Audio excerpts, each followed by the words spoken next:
can mean one and only thing. This is Chip Chat. Welcome to Chip Chat, everybody. I'm your host, Chip. Who are you, Tez? You just told him, buddy. All right. Woo. It's loud in here. Hold on, Brian. Oh, I'm no, loud. it's good. Don't turn. He's always the quiet one. What? I know. That doesn't make sense. We have another voice if you're listening, and we you do. just heard that other voice talking. JP, who are you? I'm JP. Yeah. Sorry. Aloneatiq, who are you? Christ. I'm JP. We didn't even come off a break. That's Right. like, Oh, God. He has multiple names. That's fair. He's hard to nail down, which way he goes by.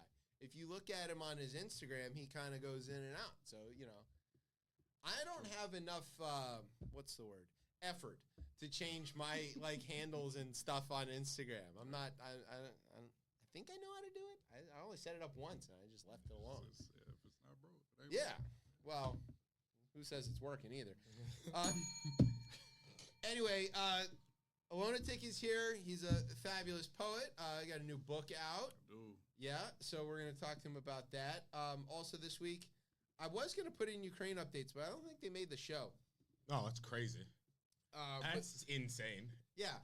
But They literally have went the furthest into Russia, I think, since what?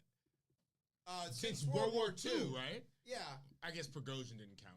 No, he was already inside. Yeah.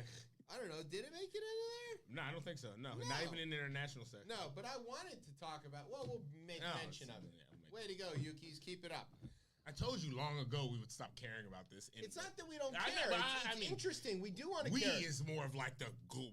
Yeah, we're a bad example of the we. Yeah. You and I have attention spans. Yeah, fair. This is the thing that the rest of the country doesn't seem to have at all. Yeah. But anyway, we'll mention it. Whatever. Remember when the Afghanis fell from the Yeah, plane? nobody remembers that. Nobody remembers. We're so done with that. It's 3 years since the Taliban took control of Kabul. Don't even talk. Literally don't talk about. Yeah, to the day. Yeah, exactly. I'm saying we don't even talk about that. Who cares? Whatever. It's fine. Hey, that's more. Look, hey, Afghanistan, Not our problem anymore. and more stable than other places. Oh. Yeah. Stable is a relative term. I know. I'm just saying. Stable through oppression. Yeah, Stable. stable. Yeah. Okay. Like a horse. A win is a win. Yeah. Stable like a floor. A flat. You know, It's there. and everybody steps on it. Yeah. But it doesn't shift around much. Okay, JD Vance likes to lie as much as his boss. We'll have a special marketplace segment. Yeah, always. Two times. Yeah, well, we got data. Yeah, there's a lot of data. We're going to talk about that. Apologies to Kai Risdall and Roncaccio and APM and all those guys. Whole bunch of other stuff. It's going to be wild. It's always going to be wild. Yes. It's a special edition. It's always. It's so special, it's not special. Just sneak it in there. It's going to be a packed show. All right, so do you have a word? God, do I have a word? Yeah, I have a word. Okay. Oh, I have a word. Okay, I've got a word.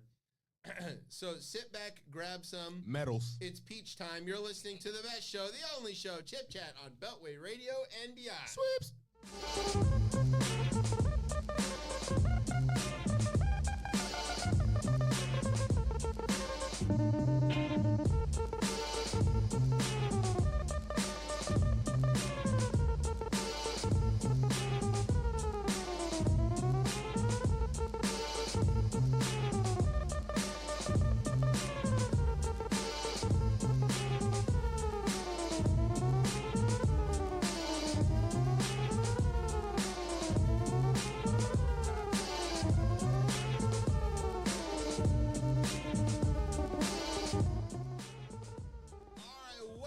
Chip Chat here on Beltway Radio and beyond.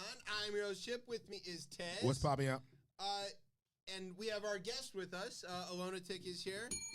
How y'all doing? So you're gonna play along for most of the show, right? And then we'll do a real interview with you later. In case people are tuning in to find out the stuff about the book, just stay tuned. Please, I know. Let's get through our foolishness and we'll talk about the good stuff. Yeah. All right. So we're gonna lead off with a segment. Yeah. Which is a news segment, right? Yeah. This one is called The Rundown. This is where I tell you about some stuff that's going on in the news. But this is a special election edition. If we were professionals, it would sound a little something like this. What the fuck was that? Yeah, exactly. From Beltway Radio and beyond in Washington, D.C., I'm J. Scott Smith, and this is the part of the hour where I tell you some stuff that's going on in the news. There you go. That's Emmy-nominated J. Scott Smith, who will be our guest next week. Oh, wow. Yeah.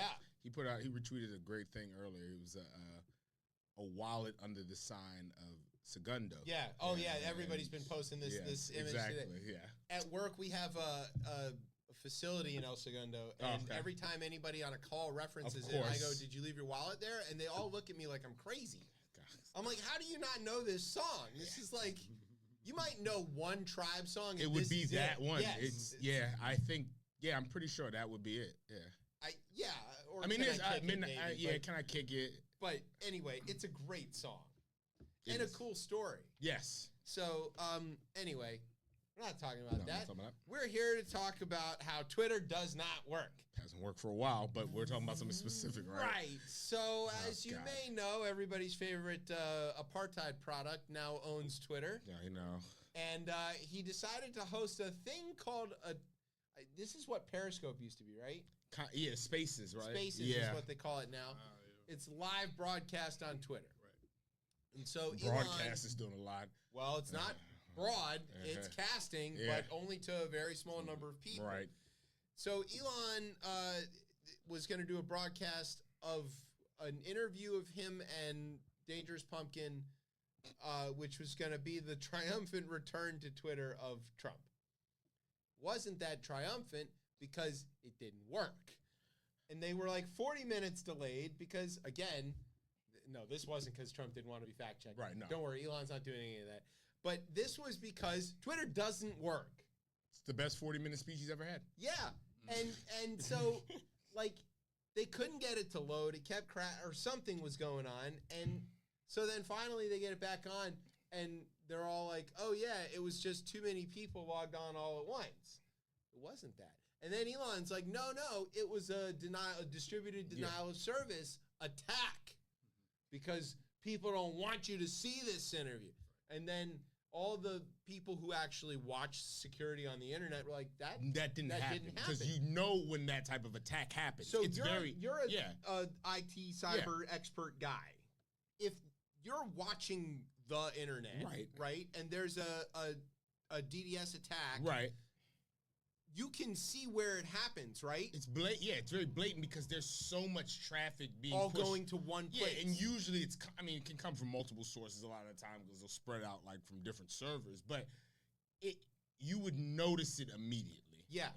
And so all the cyber experts are like, no, that work. wasn't it. But anyway, so they started it up, and he was like, oh yeah, well, congratulations on the record of too many people trying to tune in all at once. And Elon was like, yeah, that's it. And then they proceeded to have the dumbest possible interview. The dumbest possible interview. They joked about how fun it was that Elon fired everybody at Twitter after it didn't work. Which is mostly a result of having fired everybody at Twitter. They joked about how much fun they like to have. You know, neither of them are fun exactly. Not fun guys. No, not at all. Kawhi Leonard, more fun. Yeah, and he reads more than you. Yeah. Yes. I think he talks now. Does he talk? Not really. I mean, I think he always is. He just doesn't talk to us. Yeah, but I think like he is now more like chattier with his teammates and stuff. They had like teammates. Yeah, so but not the injuries and stuff. They suck, but they've kept him out of the public. So I think that's he's kind of okay with that. Yeah, I think he's like, man, my knee sucks, but at least I don't have to answer any questions. Life is great. I can only imagine. He's like, I could have won a medal and just sat on the bench like Tatum. Could have. Tatum sat on. He could have just sat. When he left the Olympics, sat on it for half of it. For the Olympics, he could have sat. He didn't ever have to play. He would have won. Halliburton did the same thing. Right, I was about to say Halliburton really. Whatever. It's cool. Yeah. Exactly. And you still count. You still get a medal, bro. Right. Dream team, baby. Hey. Avengers. Snore team. Sitting on the bench. Hey, a win's a win. So, this was billed as an unscripted with no limits on subject matter, but really mostly Trump just sort of went back into cycling his same old shit. Yo, he's spiraling, man. Yelling about undocumented immigrants. I haven't watched the interview from today that he did, but or press conference. A press conference, excuse me. everybody's saying that was really bad. Like I didn't see. I haven't seen it, but like the highlights of that, I literally saw like a reputable source say like 2 + 2 = 5. Ooh. I don't know. I haven't watched it. I haven't seen anything. I can't confirm that. Could be completely misinformation that's happening here. But I literally saw that posted. Trump went on about how Vice President Harris orchestrated a coup against Joe Biden.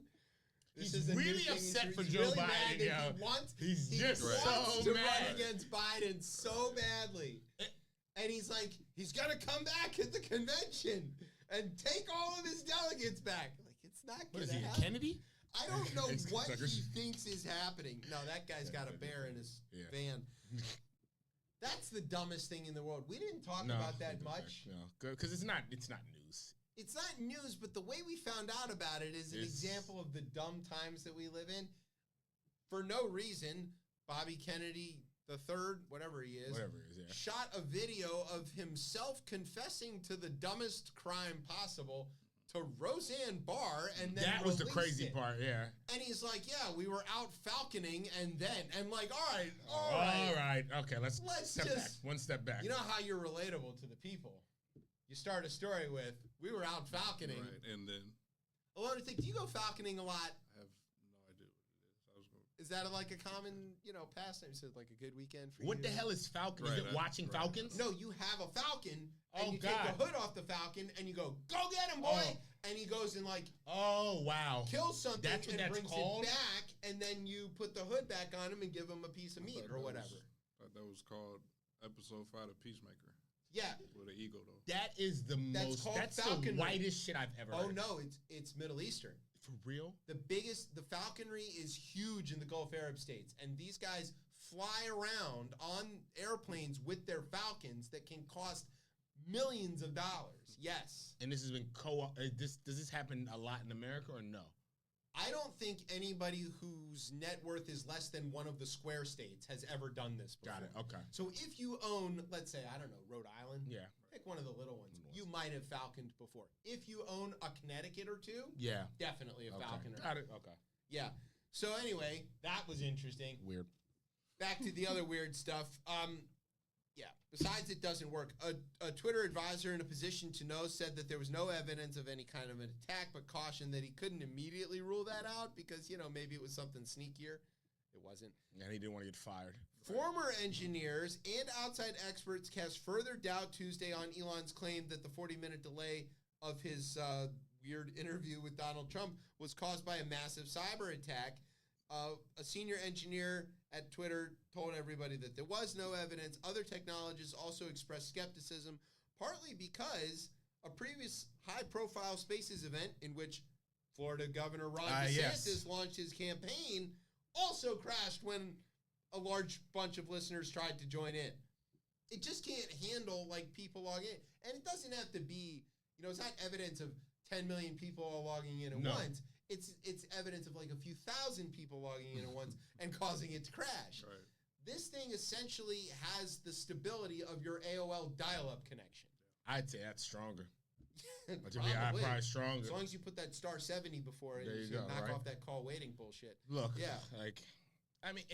number one, I would think if you watched Ron DeSantis go and try this, you wouldn't try this. Also, too, as a person who owns a social media network, I'll say that very loosely, very odd that you choose to go, because he hasn't done this. Well, he knows that nobody can see his but the media the media social. takes the Truth Social posts and posts them. Also, there's hundreds of Twitter bots that go to do the same thing. So it's still weird, and especially he's trying to get money from that company that you would think he would drive it there. Well, he got the money. Well, yeah, I guess that's true. Yeah, some of the shares have already happened. But yeah, it's just very odd that everything about this is odd. I'm all in on it. He's about to have a big loss in November.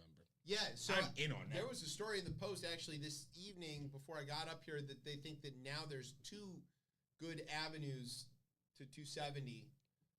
Now the way that the race is kind of shaken out. I mean, we talked about it that North Carolina is now very definitely in play. Yes.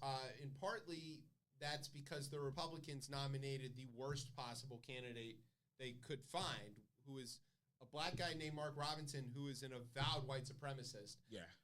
It is very confusing, but puts North Carolina in play. Now you've got Missouri, which just got the abortion stuff onto their ballot. Yep. South Dakota got abortion on their ballot. So any state where reproductive rights are on the ballot in a referendum now puts that in play for the Democrats, because that's going to drive turnout, and it's going to be mostly Democrat turnout, and that's going to be damaging. So you've got bad candidates by the Republicans. You've got good policies by the Democrats. You've got good, we're going to talk about it later, you've got good numbers coming out of the inflation reports. And Harris is much more likable than Biden. Much more likable than Biden, and a stronger candidate than she was in 2020. Yeah, she's learned stronger. a lot. She's got a better record. Yeah. Walz is a good pick. It's a great pick. So many things working that way. And I do think, like I said last week, and I get it, we should, I know this is a very misogynistic country. I know it's a racist-ass country. Yeah. So, I'm not discounting that, but I do think as a party, all this, we're afraid, we need to, it needs to be full we need to be ahead. willing to be confrontational about this. And feel like, yo, we can go and win that, because I think that whole strength thing, that people like to credit to Trump, sometimes the Democratic Party is it does seem weak. And I do think we're not in a weak position at this point right now. We're at a position of strength. Yeah. We've shown that we're not insane. Right. I think next week is going to be huge, because that lineup is crazy. And the debates are gonna matter. The debates are gonna matter. Yeah. Normally, I would have told you that in a regular presidential election, the debates kind of don't make any difference. They hardly sway anything. But we've already seen that the debate really did matter. And actually, thank God it happened early enough that it did. And that's a smart plan that they did. But I think they even talked about that in those early reportings. They were like, if we stumble, it gives us time to recalibrate. I don't think the recalibration would have been for him to pull out. The candidate. Yeah, that wasn't what they were thinking. But and I hear there's a frosty relationship with Madam Pelosi now after that. But hey, it is what it is. That's fine. Again, I feel very strong about this ticket. If the win happens, it'll, like we say about the Washington football team, winning fixes everything. Yeah. If Harris wins, whatever kind of frosty relationship exists between Biden and Pelosi will evaporate immediately, and it'll be all hugs and high fives. Yeah, we'll just need to put up. Not too hard, though, because they're both 900 years old. So just gentle hugs. Throw up the gates around the Capitol, we'll have a free inauguration, and we'll go about that. It's just we'll do Disneyland inauguration. Exactly. It's just metal detectors. Yeah, look. On the 14th Street Bridge. We're going to scan everybody. Scan everybody coming in. Yeah, please. Disney will definitely shoot trespassers. No, they don't play about that. Try getting under that monorail. Whew. Yeah. Well, and your cousin Enrique's in the clink. Yeah, he is. So he can't help. It'll be great. Speaking of crime, this one's called Crime Doesn't Pay Tina. Former Colorado clerk Tina Peters, the first local official to be charged with a security breach after the 2020 election, and for conspiracy theories, was found guilty by a jury on most charges on Monday. Yay, justice. So here's what she did. She was election clerk, essentially, in the county in... I forget which county it was. Where did they say it was? It was near Denver. Yeah, it literally was right outside Denver. Yeah, it's just outside of Denver. But anyway, she was she basically brought in one of the My Pillow guy's friends. Never a good idea. To steal information from the voting machines. And then she was like, "Oh yeah, he's a new employee. Just let him in." And nobody questioned it or whatever, because she was the clerk. And then the guy took a bunch of information. They damaged all the machines, and all this was on video. They not only did they do it and not cover up the security cameras, right. They filmed themselves doing it because they wanted to use that as evidence that there was something shady going on. So then the prosecutors were like, "Your Honor, we'd like to submit into evidence the defendant's phone," and they're like, "Sure." And then they're like, "Hit play." And then she's like, "Hi, here we are, breaking the machines." So she was found guilty of a bunch of stuff. She was found not guilty of identity theft and one count of conspiracy to commit criminal impersonation. I guess it turns out she is herself. But she was convicted on 3 counts of attempting to influence a public servant, 1 count of conspiracy to commit criminal impersonation and first-degree official misconduct, violations of duty, and failing to comply with the Secretary of State, because the Secretary of State of Colorado ordered them not to do this. And so, anyway, she's found guilty.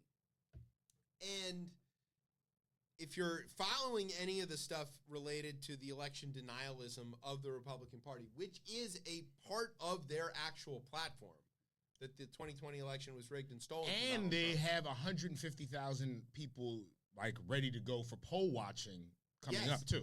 And they have wasted all of the money that they have collected. They're not going to go. Legal fights. They're not knocking doors. They're coming up like because that's it. They're geared up for this legal fight. Steal the election. To a man or a woman in this case. Yeah. Everybody involved in attempting to overturn the election has been found guilty and thrown under the jail. Yeah. They don't have, there's not a single successful move here. Not one. Right. It's not like, you know, you get one of those moral victories where like, you score 1 run after you just got pounded by, 11 run and you're like in the 9th inning and you get, it's not that. There's none of that. It's just getting your ass handed to you by the Justice Department over and over and over again. So after she was convicted, this is my favorite part. After she was convicted in a post on social media platform X, which we all call Twitter, I'm surprised anybody saw this. It was very impressive. Peters accused Colorado-based Dominion voting systems. Leave those people alone. Which made her county's election systems, as well as lawyers for state election officials, of stealing votes. Quote, I will continue to fight until the truth, in caps, is revealed that was not allowed to be brought during this trial. This is a sad day for our nation and the world. But we will, all caps, win in the end, she said. I'm going to say you're not. Lady, in the end. Not only are you not going to win, but Fox News has to pay Dominion $800 million because they did the thing you did, but on television. Now you just lost, and then you went out and did the thing. Dominion is going to sue her into oblivion. Yeah, as they should. And, like, her grandkids won't have a house. I guess, what's his name? The Kentucky guy. The one who likes to borrow kids for a while. Oh, God, from last week's story. Bevan, yeah. Matt Bevan, the kids can go live with him. They're white, so he'll probably keep them. Yeah. Might not be able to get Cybertrucks, and that's devastating. Yes. Wow. This is really sad for a lot of 19-year-olds, who live at home already. Yeah, exactly. Yeah, 19-year-olds who live at home. It's the key demographic of Elon. All right. Oh, wow. Here's what we're going to do. We're going to take a 17-year-olds if you're Matt Gaetz. Oh. We're going to take a quick break. When we come back, we're going to talk about the couch fucker and some economic news. It's going to be really, really funny. You won't want to sit it out. Oh, wow. That was bad. All right, you're listening to Chip Chat on Beltway Radio and beyond. Sweeps!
welcome back to Chip Chat here on Beltway Radio and Beyond. I'm your host, Chip. With me is Tez. What's probably up? Hanging out with us is Aloneatiq. Brian, who is that? We're afraid to ask. Yeah. It's Tuba Skinny from the live album DBA. Like Trombone Shorty's fatter cousin? I guess so. Skinnier cousin? I guess so. We're all just named our instrument and an attribute now. Yeah. Okay, well, that was cool. We're hoping. Well, yeah. God, crazy. It's like, that's the kind of music Never where know. like, you never know. Depends who's playing it, what you feel about it. We're just going to go on the sound. It was cool. Yeah, exactly. We're on the sound. We'll be told 2 weeks from now that. Yeah. We don't know what DBA stands for, and we're not going to ask. No. That's right. We are, doing business as. There you go. There you go. That's the simplest one you can say. All right, so now we've come to a part of the show. This is a special list time. Oh, wow. Look this at is that. a Couch Fucker edition. Okay. So before we get into the list, of course, everybody knows that J.D. Vance is known as the heterosectional. And shut the hell up. Let's just end the show there. That's really good. That's so good. He's so fucking weird. How weird is he? The Sofa King. Aha. That's good, too. Yeah. So. Yeah, he's the Sofa King weird. And, you know, he's into Ottomans. Not the history kind. Not the history. So, among the weird things he does is he has a stump speech. You know, everybody has a stump speech, a thing that they, you know, and of course your stump speech changes a little bit from where you are and what you are. But his is really consistent, and it includes some odd things that are verifiably untrue. Right. And he uses them even when he's being interviewed by, like, journalists, which he does a lot of these interviews where Trump won't, because J.D. Vance is 39 and, you know, can tell which way is up. He can do that. He can do that. Yeah. He did go to Yale. I mean, he's not an idiot. That's the thing that is, I think, maybe most galling about J.D. Vance is that he isn't stupid. You can say, for example, that some of these guys are raving idiots. Yeah. But you can't say guys like Vance, who went to Yale, or Cruz, who went to Harvard, DeSantis, or Hawley, who went to Harvard, Yeah. or DeSantis, who went to Harvard. These guys aren't idiots. No, they're not. They know what they're saying is wrong, and they're saying it anyway. Exactly, which makes them, again, more insidious. Worse. Yeah. It makes it worse. Yeah, insidious. Yeah, That's the word. It's like, they're like Sith Lords. Yeah, Like, they fucking know what they're doing. Yeah, they literally do know, like. They know better. So here's an example of a thing. And remember when Mitt Romney had to do that, and they were like, go say these things, Mitt? And he was like, all right, I'm going to say them. And then he goes out there and he says them with the confidence of somebody whose ice cream is already melted. And he's like... Yeah, he couldn't do it. He knew that this was bullshit and he couldn't lie. It's his good Mormon faith. Yeah. JD doesn't have that problem. So one of the things that he likes to lie about is... the Post had a story about this, of 3 things that he likes to lie about. He claims that Vice President Harris said, quote, "It's reasonable not to have children over climate change." He says that, "I think that's the exact opposite message that we should be sending to our young families." And let's say this. If she said that? It is reasonable she did say that. Yeah, super reasonable. Yes, but she didn't say that. It's false. It's false. Actually, and while calling her a childless cat lady, let's be very clear about who Kamala Harris is. She does not have any children that she bore herself. Right. Because when she married Doug Emhoff, he already had a few. And so she went, her name, you know what her kids call her? Mamala. That's good. That's great, right? Really good. Yeah. Doug's kids call her Mamala. Gen Alpha and Z got to get a hold of that. We need memes on that. We need Mamala. Yeah, Mamala. Please. It's a meme election. We need more. I feel terrible saying that, but hey, whatever gets over the finish line. Sigma, I think, right? Yeah. I don't know. Skibbity? Skibbity, yes. Well, yes. Put some Skibbity Riz on toilet. It. Yeah. Yeah, that's it.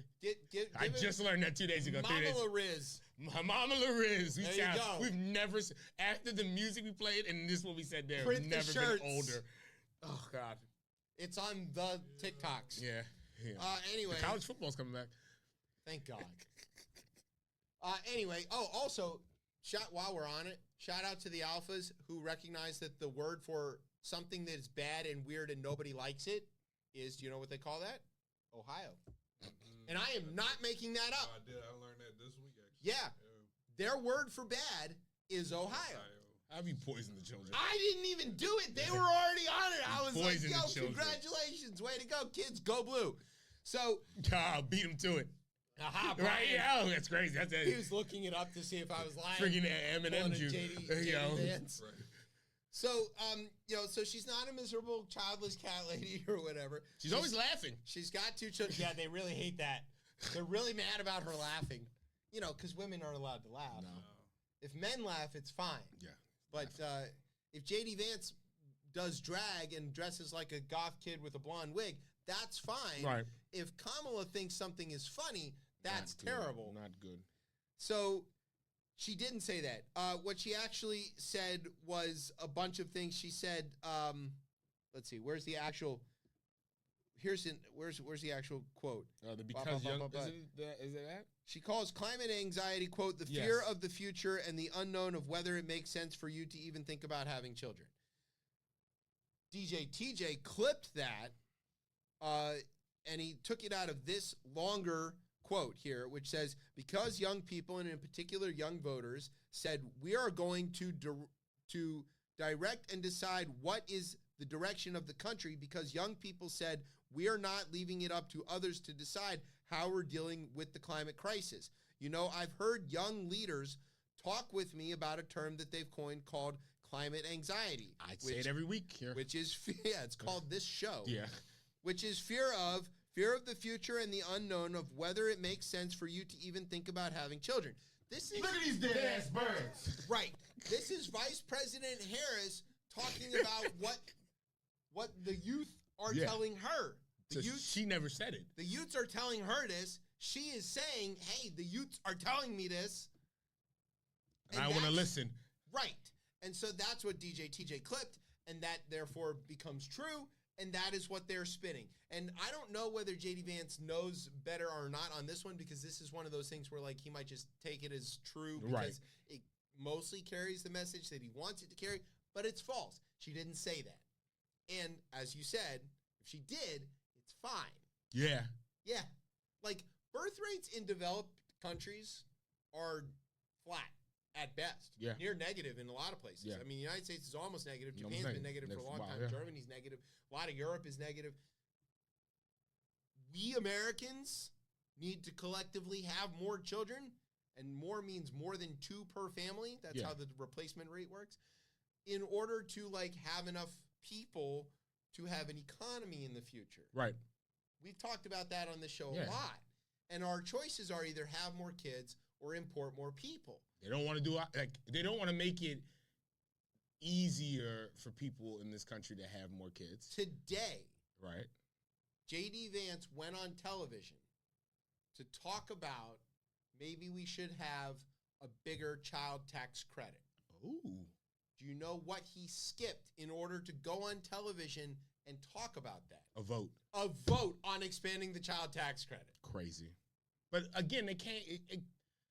You can't give a win at this point. And maybe, and that's also, I think, it's a completely different tangent. But why? Well, we have the longest, but we have the longest election cycle of most. Outrageous. It's outrageous, and I think it we're hamstrung in the sense of governance, and we're all let me not make it like Congress is always working, right? Yeah, let me stop there. Woo, right? But I'm just saying, if it was shorter election, you wouldn't be able to skipping a vote like this, it would force people to kind of actually govern in a sense, because you're not going to ever get anything passed in the 18 months running up to election that would give the other party a win. You make an excellent point, Prime Minister Starmer, but this is America. God, I know. And we fought 2 wars not to have reasonable elections or parliaments. So fuck off. I like this 100 days, man. Yeah, it should always start. 100 days, publicly financed, bunch of rules about when you can and can't, no dumb ads on TV. You can put them on buses. Yeah, it's fine. Throw milkshakes, fine. Okay, the second lie he likes to tell. The next 2 are my 2 favorite ones. Oh, God. Number 1. They're playing the hits again. She wants... Okay. She wants to take away your gas stoves. Bing, ding. I don't know. Also Nope. false. False. Okay, here's what is happening. Yes. There are states, counties, localities, and even an advisory commission that have said new construction ought not have gas stoves. Yeah. Because gas stoves are not great for a lot of reasons. One, of course, the gas infrastructure required to keep them up and running. It leaks a lot. It's a lot of, unburnt natural gas is even worse than burnt natural gas for the climate. It turns out, this is not going to shock probably any of us, that all of the years that we have been living in a house with a gas stove, we've been breathing all kinds of awful shit. Yeah. In the United States, if you have a gas appliance, I happen to know this because of what I do for a living. If you have a gas appliance, like say a heater, water heater, your furnace, it all has to be exhausted out of the house. Right. With one notable exception, your stove. So if your oven is running, it's literally dumping gas exhaust right into your kitchen. Yeah. Your stove, your burners are on, the gas is burning, but there's nothing pulling it out. And if you've got a recirculating vent fan, right, or like hood that doesn't actually draw out, you're not getting rid of that carbon monoxide, anything. Yeah. It's all in your house, okay? So what various places are doing is saying, hey, we want to reduce that. And so Harris has never advocated for taking away gas stoves, and in fact has tweeted photos of herself cooking with a gas stove. Because you got to. Because, that's just what she has, I guess. I mean, this line appears based on a manufacturing controversy involving a member of the Consumer Product Safety Commission who said that gas stoves are, quote, a hidden hazard because of their pollutants. Wasn't this the last year's story, right? Yes, this is the last year's story. Any option is on the table, the member Richard Trumpka Jr. said. Remember, he used to be like a Teamsters guy? Yeah. In an interview that was published in January of 2023, as you mentioned, last year, products that can't be made safe can be banned. Sounds CPSC, good to me. Yeah, it's an independent agency with 5 commissioners. It doesn't have any authority to actually ban anything. To recommendation. Be clear, CPSC isn't coming for anyone's gas stoves. This is Trumpka who said this. Yeah, he said it. He was very blatant about regulations applied to new products. So now, what the fuck are we doing, man? She isn't trying to take away or not just ban, like come in your house, snatch it out right after the rifles. Right. Yeah, exactly. Take away your guns, and you guys. No, wait, don't worry. The next line is even better. Okay, look. I like to cook. Same. That's my stress relief. I actually went to culinary school. Don't make a career out of it anymore because it's a really tough job. I will tell you, cooking with gas is a lot nicer. It's nice. You have a lot better control. Yeah. And I feel that way. And I think most people who cook, you like to cook. You like to cook. I went from electric back to gas. I grew up on electric. It was rough. Yeah, you grew up on it. Wow. You can't dial it in. You can't. Yeah. You get your simmer going. You're thinking, all right, this is good, but it keeps building heat. And you're like, oh shit, you got to spend a lot of time on the dials. Yeah, it's like you're DJing. It's like you're DJing. I was just about to talk about a Wheels of Steel's reference, but okay. It is that. Yes. So DJ RBI, great on an electric stove. But me, not so much. I was never that part of. Okay. So, no, but also the new stuff. It's different. Induction is crazy. Whew. Now, granted, I know how to fix everything in my house, but I am waiting for my stove to take a catastrophic failure. So you can. Sufficient enough. Yeah. For me to jettison that shit and put an induction in. I got an induction one, and it's crazy. You have induction? No, it's crazy. I've used it. I have amazing. It sits in a place that I pay for that I don't live in. That's a very sad, sorry subject that I like to talk about. But I used it for by the electric stove that was there ended up crapping out, and then I replaced it with an induction, and it's insane. Talk about the level of control. Yes. You can literally set a temperature and let it go. Yeah. It's like having an oven, but for a burner. It's the level of precision that candy makers have. It's crazy. It is And also, super fast.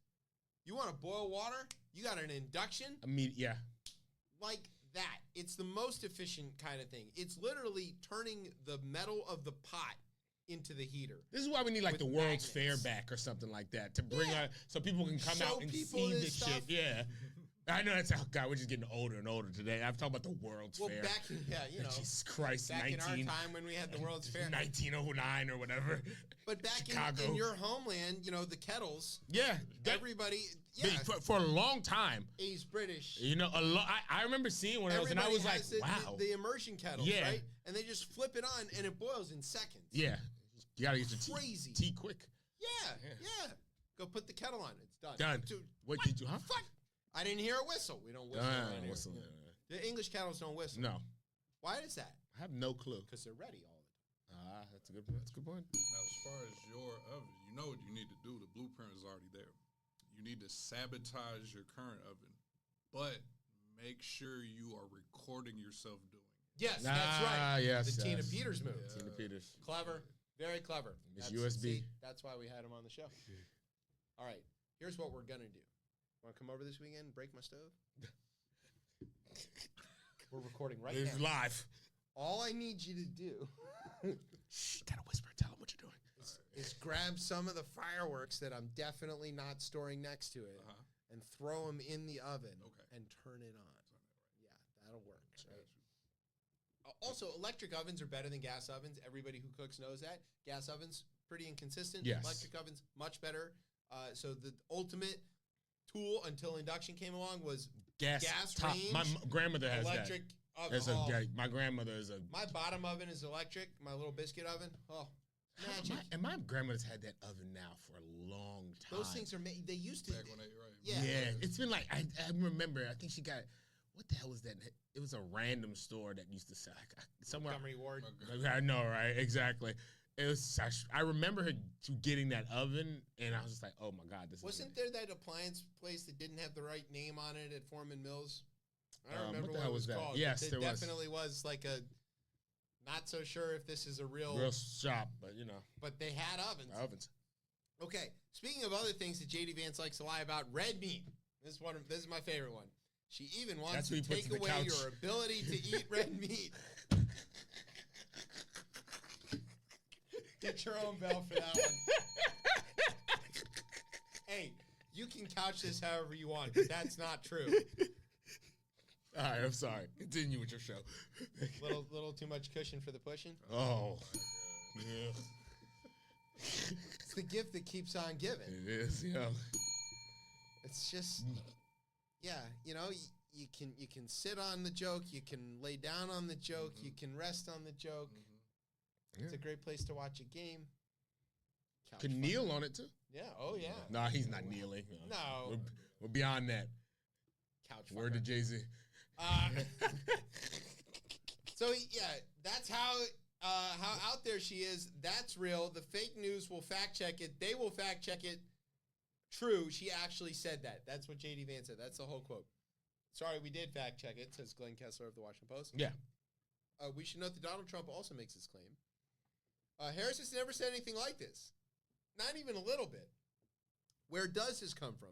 In 2019, a climate change forum on CNN, one participant noted that climate change has been linked to the consumption of red meat and overproduction of crops. Because the cows fart too goddamn much. It's not just that the cows fart too much, but like red meat production, beef production in general, is pretty bad for the climate, right? It's very resource intensive. It's very water intensive. It uses a lot of fuel, a lot of feed, and all of that kind of stuff. And also, all the doctors, even the Trumpista doctors, tell you, cut it back. Yeah, mine's told me. Cut it back. Now, look, not that I'm channeling JD Vance. The couch in the studio is safe. You can have my burgers when you pry them from my cold, dead hands. Yeah. They told me charcoal was bad for me. They told me bacon was bad for me. And they told me steak was bad for me. Guess what I did? I put bacon on my steak that I grilled on my charcoal. And I was fine. Carcinogen galore. If I die from charcoal smoked bacon, I will be happy. Right. It was worth it. Yeah. What are you in for, says St. Peter? Hickory smoked. off with the other guys, or it's over there. Beer coolers. I mean, like, what doesn't give you cancer? All right, forget it. The rain Is plastic. It's plastic rain. I beat you to it. I know, right? I wish to redo the Prince song with plastic rain. Plastic rain. Yo, actually, hold on. No, the only thing that doesn't give us cancer is leaving America, like traveling outside the country. It's true. Yeah, I haven't tried that recently. Well, they don't have real money. See, okay. My kids came back from Canada. They went to Niagara Falls. Yeah. They're like, Daddy, we brought you Canadian money. And I was like, oh, let's see. And they showed me, and they're like, look how cool it is. And it was a $5 Canadian note, right? And they're like, look, it has this clear bit, and it has a picture of the Canadarm on the space station and an astronaut. And it was really cool. And I was like, this is really cool. Unfortunately, it's not real. And they're like, why? And I was like, well, money's got to be green to work. Otherwise, it doesn't count. And they're like, oh, well, that makes sense. No chlorophyll. He's not rocking with it. Plus, we're only 3 or 4 weeks out. It was not a good time to be at an airport. Like, that just happened. Yeah, right. Also, we're glad the passports worked because we might have to go back to Canada. But no, we won't. We're not going back. We're not going back. Exactly. That's the phrase, right? Mind your own damn business. Exactly. Okay, so Kamala never said anything about red meat except that she actually loves cheeseburgers. Like everybody else.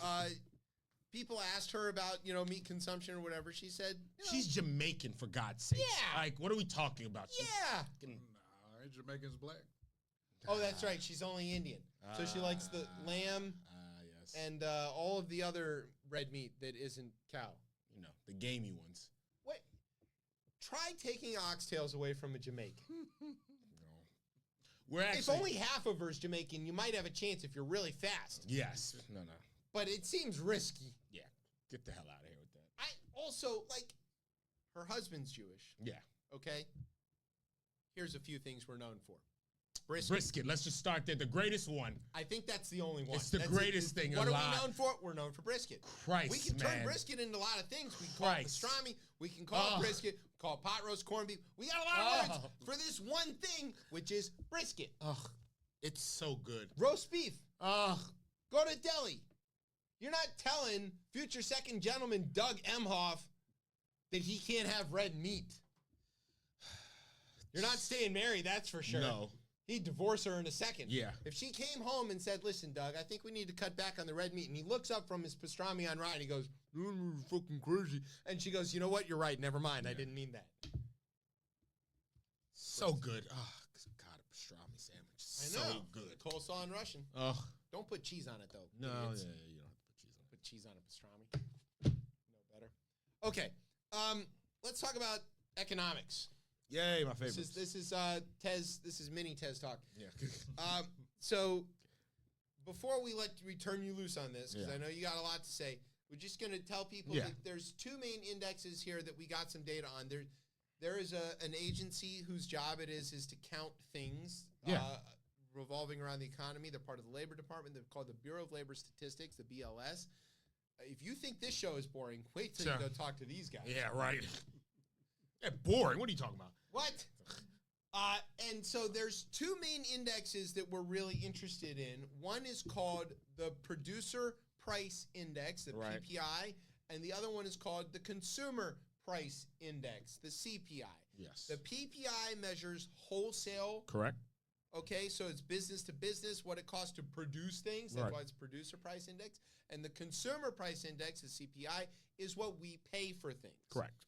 When you hear people say inflation is up, the thing they're really referencing is the CPI. That's basically what they're doing.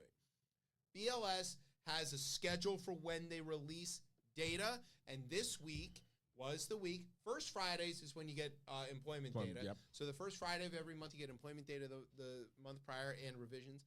So this is the week when we got PPI and CPI data. Yeah. Okay, Tez, go. It's been... So let me not say it's been solved, but it's down tremendously, right? I mean, PPI was down from 2.7 in June to 2.2?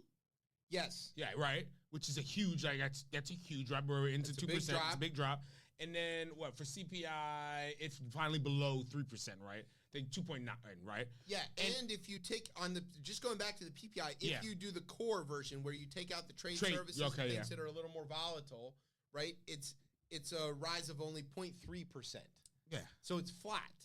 And then the same thing on the CPI. If you do the take out what take the core, right? Which is taking out gas and or food energy, and energy. Food and energy. It's also flat. So basically, inflation is over. It is. And this has been going this way, right? Right. We've seen the rate of increase flattening out. The rate of change of the rate of change is now flat. Now the actual increase is flat. Yeah. Flat. So, and I think your best friend. Yeah, I mean, my friend Jerome has done. I mean, again, the Trump-appointed Jerome Powell has did a great job of doing one half of his job, which is to control the prices of goods, right, and control inflation, keep inflation down. And the other half of his job is maximum employment. Right, I would say he's done a pretty good job at that too. And I mean, last week's job report, right? Well, I think it was like 107,000, somewhere around there. It was a small number of people hired. But I also, too, there could be revisions to that, and more than likely it'll probably go up. But I think we're at that point, right, where, and we know in September there'll be a rate cut. I mean, more. The rate cut's baked. That's baked in, yeah. So, but these numbers, I think, they show going forward that as long as we stay on this track, maybe this soft landing has happened. I do still think the Fed needs to make sure because, we started erasing rates, 2021, the end of? Yeah. End of 2021. So we're getting into close to 18 months or somewhere around there. Well, they stopped raising them almost a year ago. Oh, yeah, stopped raising them a year ago. Just left them up and left them up, right? But And when we say raising, and people talk about that they're record high rates, they're nowhere near high compared to what they were back in the 80s. Yeah. And remember as well, the life of zero interest, and obviously this techno-feudalism book I'm reading is talking a lot about this, but the era of zero interest really brought, he argues the death of, really true capitalism, right? Yeah. Because, again, and they talk a lot about how you have interest rates that low, no one is really investing that money. What ended up happening is people just started doing buybacks of stocks. Borrowing free money and then pumping it up and then, pump and dump. Yeah, pump and dump. So it's having, and also too, wages have risen. Finally. But we had 20 years where they were flat. And remember also too, around inflation, for the longest time, the Fed was like, why can't we get this to move? Right. They always trying to get some inflation. So, you got to understand, inflation is another way to represent growth. Okay, right. So if the economy is growing, you have to have some inflation, or the money gets too valuable to be useful. Right. And exactly, you have a problem where if wages stay flat, but overall GDP continues to grow, there is an imbalance that is unsustainable. Yeah. And so you've got to figure out how to rebalance that. And one of the ways you do that is you do something to cause wages to rise. Right. Which can be raising the minimum wage, for example, which has happened now in a critical mass of states. It seems to have contributed substantially to this. Or you can do things like raise prices, where the labor now becomes more valuable than the price, and the businesses have to compete for labor by raising wages. Both of those things had to happen, but we still don't have a federal wage increase of the minimum wage since the 90s. Still $7.25, which is insane. So we had a sustained period of time with no wage growth, which translated to this no inflation period, this long period of no inflation, which hurt two main groups. One was, of course, the low-wage workers who were dependent on that minimum wage to set the floor, and the other is people like farmers and producers who saw some of their costs increasing but weren't able to pass that down to the consumer because the market wouldn't support it. Right. And so they were getting squeezed. What we've seen in the inflation that happened in the last few years is something like the last 15 years worth of inflation all happening at once. Exactly. If it had happened at the rate that regular economies experience, we wouldn't be even talking about it. It would have been unnoticeable. But because we had an imbalanced system where wage earners were not going up, but investor class, let's call them, were making money hand over fist through this pump and dump nonsense because they're borrowing money for free. Socialism for wealthy people. They were borrowing money for free. They were investing it in stuff, saying that therefore it had a lot more value, and then selling that same stuff that they pumped up the value of by buying it and getting the benefits. They were borrowing money for free and then keeping it. And that is a problem, and it causes an imbalanced economy. Every economist, left, right, or center, looks at that and goes, this is about to collapse. And along comes your hero, Jay Powell, and he goes, you know what? I think there's a solution here. This is really remarkable. I mean, I know it's just a 1 month bit of data, but this is a really remarkable thing. There isn't a correction happening. There's no correction. It's just a leveling off. We've never seen that in a modern market economy ever. It's grow and then fall. And then grow and then fall. And this endless growth period that the sort of neo-capitalists have been focused on, it's not ever going to work. You can't grow forever. At some point, you have to just accept baseline. And think about some of these companies as well, too, were, in a sense, growing but not turning profit, which is another which is completely anti-capitalism. It's backwards. It's backwards, but, again, when you have zero interest rates for as long, and what are they growing because you can convince more people to invest in the company, even though it doesn't make any money. And one of the reasons that the people are willing to invest is because they can borrow more money for free.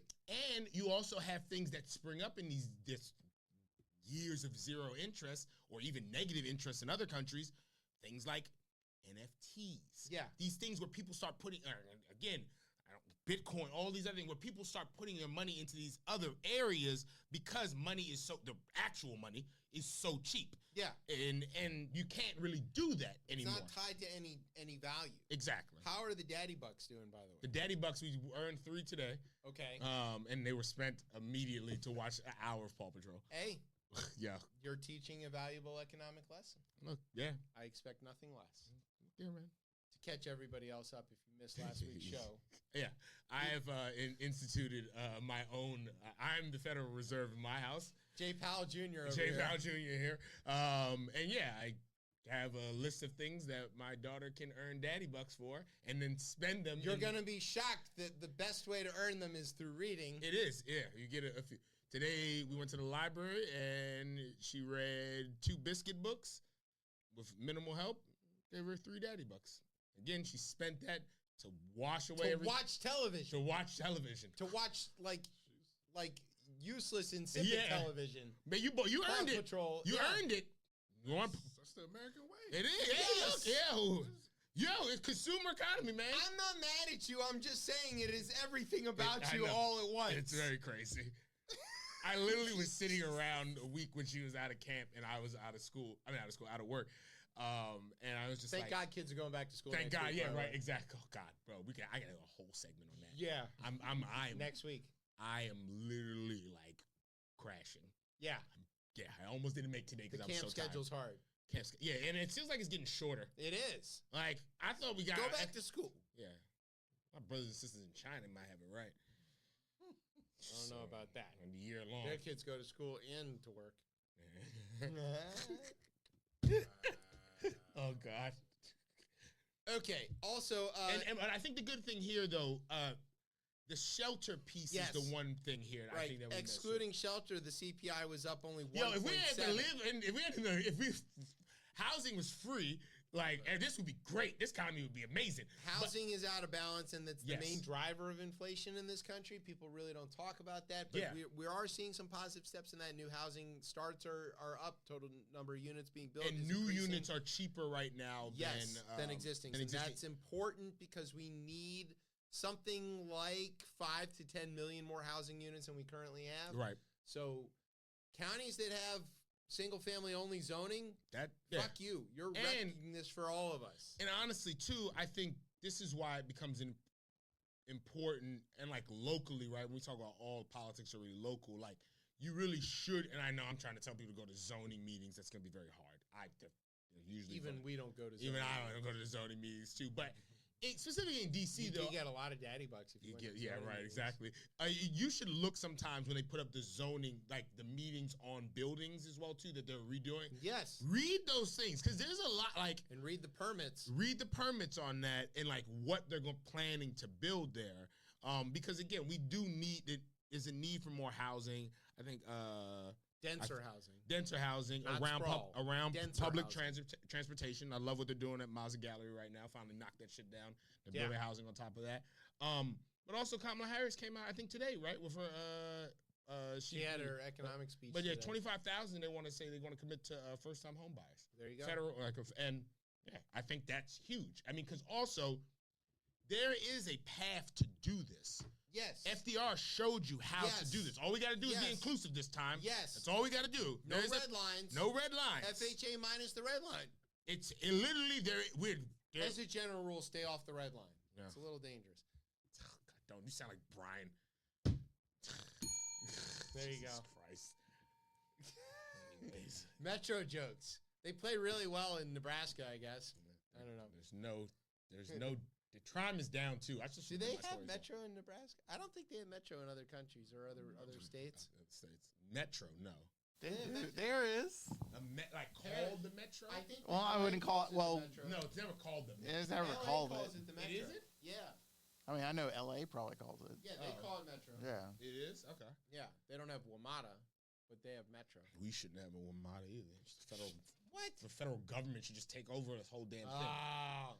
Now, Fund it. don't let JD Vance hear you say that. He's going to say Kamala did it because he can't tell you apart, and then he's going to lie true. about that too. And then, and God forbid they do get elected, and they Were fire you ever in a helicopter with Willie Brown, by the way? helicopter. Nah, No. So you lost me right at the nah. Have you ever been in a helicopter? I have not been in a Have helicopter. you ever been in a helicopter? No. I've been in a helicopter once. It's not a common thing. It is very loud. I can only imagine. You don't want to be in the helicopter. Not a fun way to It travel. doesn't seem fun. No, they had this thing at the Manassas airport once for kids that they could go on a ride. No. Bobby Brown made a helicopter look very fun in that. Oh Django God! video. Oh my! Well, yes, that he did. Yeah, Yes, but that's not real. That's a music video. that's true. I'm talking about flying around in it. Mm-mm. We had to put the thing on. They took us up, flew around in a circle, and put it down, and it was That really didn't do loud, anything for you. deafening. Oh my God! It feels like that feels like only good for war. Yeah, you only should be in a helicopter if you have to, either medevac or you're on your way to go shoot the Russians. Yeah, or you need to see traffic over 495. Right. Yeah, I love that we went that same direction. Yeah, exactly. I That's love the that. other place that you need to see. Yeah, I am for the helicopters over there. Do we still need a helicopter to tell you it's backed up from 270 over to 95? You can just guess that and get it that's right. fair. Yeah, I'm pretty sure. You gotta track I would just- Broncos from the helicopter. Right, yeah. That was a good one too. News yeah. Chopper 4 Yeah. up there telling you about the whatever. All right, here's what we're going to do. We're going to take a break, go check out our CPI, and when we come back, we're going to ask Aloneatiq about his The real part of the show. his new book, it's which been is the great. thing that we actually wanted to Yes. talk about. You're listening to Chip Chat on Beltway Radio and beyond. Sweeps. She's a bleach blonde, bad-built, butch body. She's a bleach blonde, bad-built, butch body. She's a bleach blonde, bad-built, butch body. And she better not talk about nobody. Marjorie Taylor Greene is built like a shake machine. Nicknames in the face, cereal box in the waist. She better learn her place, 'cause she's about to catch a case. Talk about a black woman's lash, she'll definitely whoop your ass. She better get her face right, 'cause she looks like a pack of Bud Light. Oh, yeah. Bad-built, butch body. She's a bleach blonde, bad-built, butch body. She's a bleach blonde, bad-built, butch body. And she better not talk about nobody.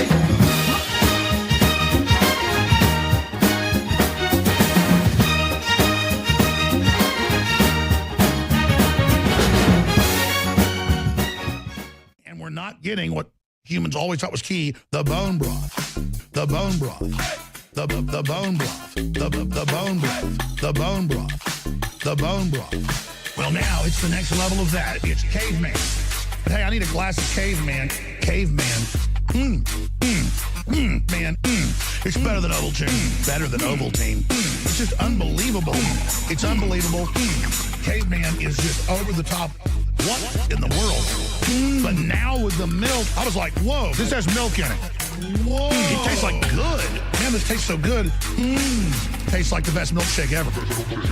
It tastes like Ovaltine. It tastes like Ovaltine. It tastes like Ovaltine. Like good. It tastes like Ovaltine. It tastes like Ovaltine. It tastes like Ovaltine. Like good. Whoa.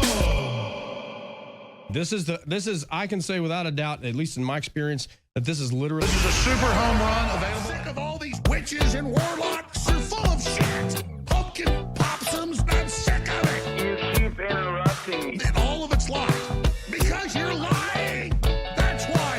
Oh, there's energy and oh, now we're done with Trump. You said he was the Messiah. You said he was invincible. I will not suffer your Q people after this.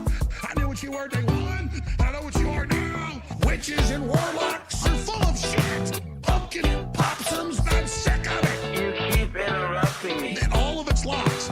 Because you're lying. That's why every goddamn thing out of your people's mouths doesn't come true. You said it was all over. You told us the stuff. You. Oh, God. Witches and warlocks. You're full of shit. Pumpkin possums. I'm sick of it. You keep interrupting me. And all of it's lies. Because you're lying. That's why witches and warlocks are full of shit. Pumpkin possums. I'm sick of it. You keep interrupting me. And all of it's lies. Because you're lying. That's why. Because every god thing. Welcome back. Welcome back to Chip Chat here on Beltway Radio and Beyond. I'm your host, Chip. With me is Taz. What's popping out? Yo, I have Alright. some breaking news here. Uh-oh. Oh, well, look. It's, What?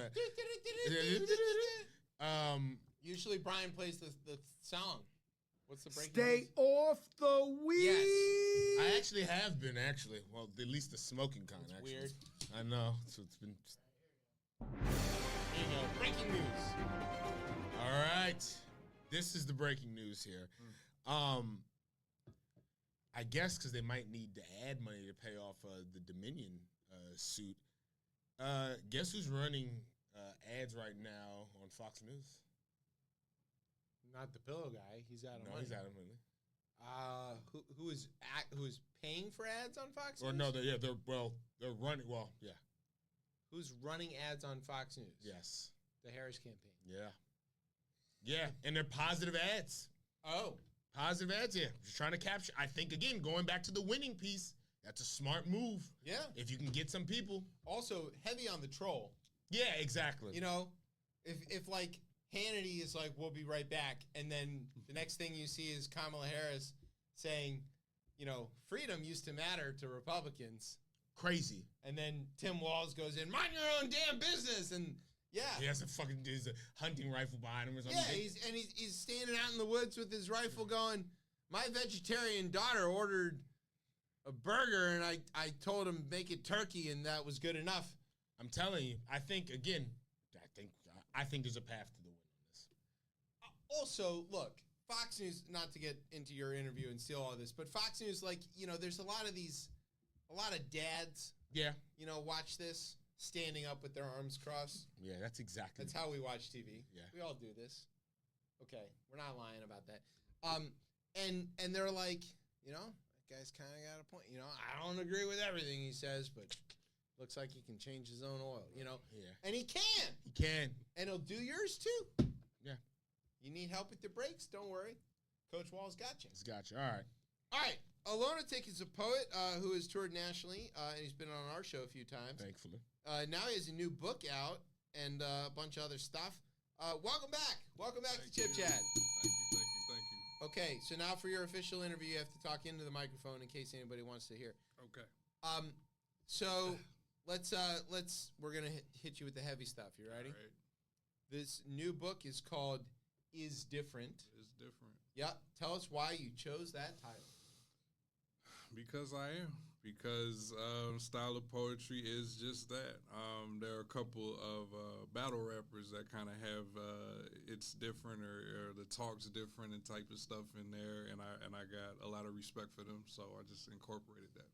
I think now I don't have my copy yet. Yes, you do. I do. Right, I was You're This is watching your copy. live. Hey. Sorry, Look at that. Get the fuck out of here. Sorry. Look at Giannis. you. Okay. Breaking news. More breaking news. Yeah, you got your book. Oh, There you go. Like, oh Thank shit! you. All right. We got this. Scared me there for a second. Okay, so everybody knows that Tez is the literate one here, who reads constantly. But Besides the show. I like poetry. You don't read the show or write the show or contribute in any way. Oh damn! Wow. I show up, all right? He shows up I'm here. barely on time. Barely on time.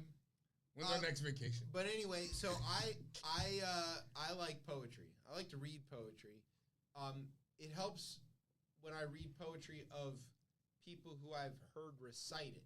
That's interesting. Yeah, I feel because I can hear Right. them. Put that voice in there. Yeah, I can that's do the really, voice in my head huge. as I'm reading it, which is really helpful. So, when you write a book of poetry, how do you decide which pieces of yours you include? Yeah, that was interesting. So I made it. It's 40 poems in that book because I actually my birthday was last week, but I turned 41. So I actually thought I was going to release this last year. Right. But I didn't, and that's okay, right? So the whole thing. Many of us are 41. There you go, right? Shut up.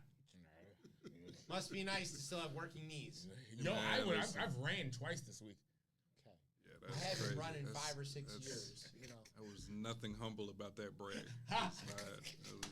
It's very, very. Besides my undying love for Michigan, what else do I have in common with J.J. McCarthy? What's that? Meniscus surgery. Hey, Oh, wow. Hey, I get the belt for that. Come on. Like basically, yeah, this man right here is speaking in Olympics talk, and then our Yeah. Paralympics. Our time We're is the coming. Paralympics We on the guys. way, but we're Yeah, not yeah. there yet. So I wanted, it was just a matter of figuring out, which what are my 40 best or whatever. Like what am I willing to have on a book forever Well, and feel okay about? Because my next question about that is, did you use material that you'd already written? Oh yeah. Or did you write a bunch of new stuff for this, or was it some of both? No, everything was like at a point in time prior. Good. Okay. Yeah. So, like, I always, I think any creative endeavor, right? Sometimes you have so much like stuff you've They have created. dates. Yeah. Right. Oh, that's dope. Okay. That's what I was Yeah. curious about, because sometimes people do put their dates. So some of these, it tells you when you wrote them. Right. Okay. Right. Yeah. But That's going to really help, because Yeah. that'll put me back in the place. Okay. did you find like, because I know sometimes like artists and anybody kind of doing anything creative usually find it sometimes difficult to put out things that they had in the past. Did you find that difficult, or was that some folks find it more liberating too, because then you've done it and now it's out to the world? Yeah.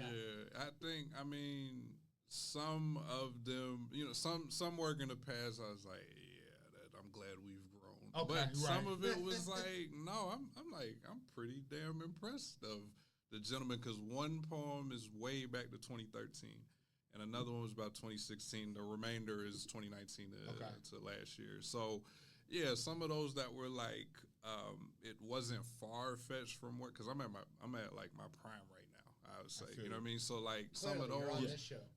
There you go. Right, I made it 3 times now. That's hey. It says more about you, obviously, than it says Yeah. about us in this damn show. Well, I'll tell you no, that. but you're kind of on to something Yeah, here, right? for It's sure. like revisiting. You asked this about most of the people Yeah. that we talk to who produce things. Is that revisiting your own stuff can feel a little cringy Oh yeah. at times, but did you, as you're going back through your notebooks or whatever, did you hit something you're like, yo, this is a banger? Like, I wish I could go shake the hand of, Yeah. of young me who Yeah. wrote this thing. Yeah, because so like the one it's the first one in 2013. Like I started 3 years prior to that. Okay. And it would be all right, or it wouldn't be performed well, or a section was cool, but then I went on for 5 more minutes that I shouldn't have. So like that one was well crafted, and then I actually got on my home home spoken word platform and perform that one with off of memory.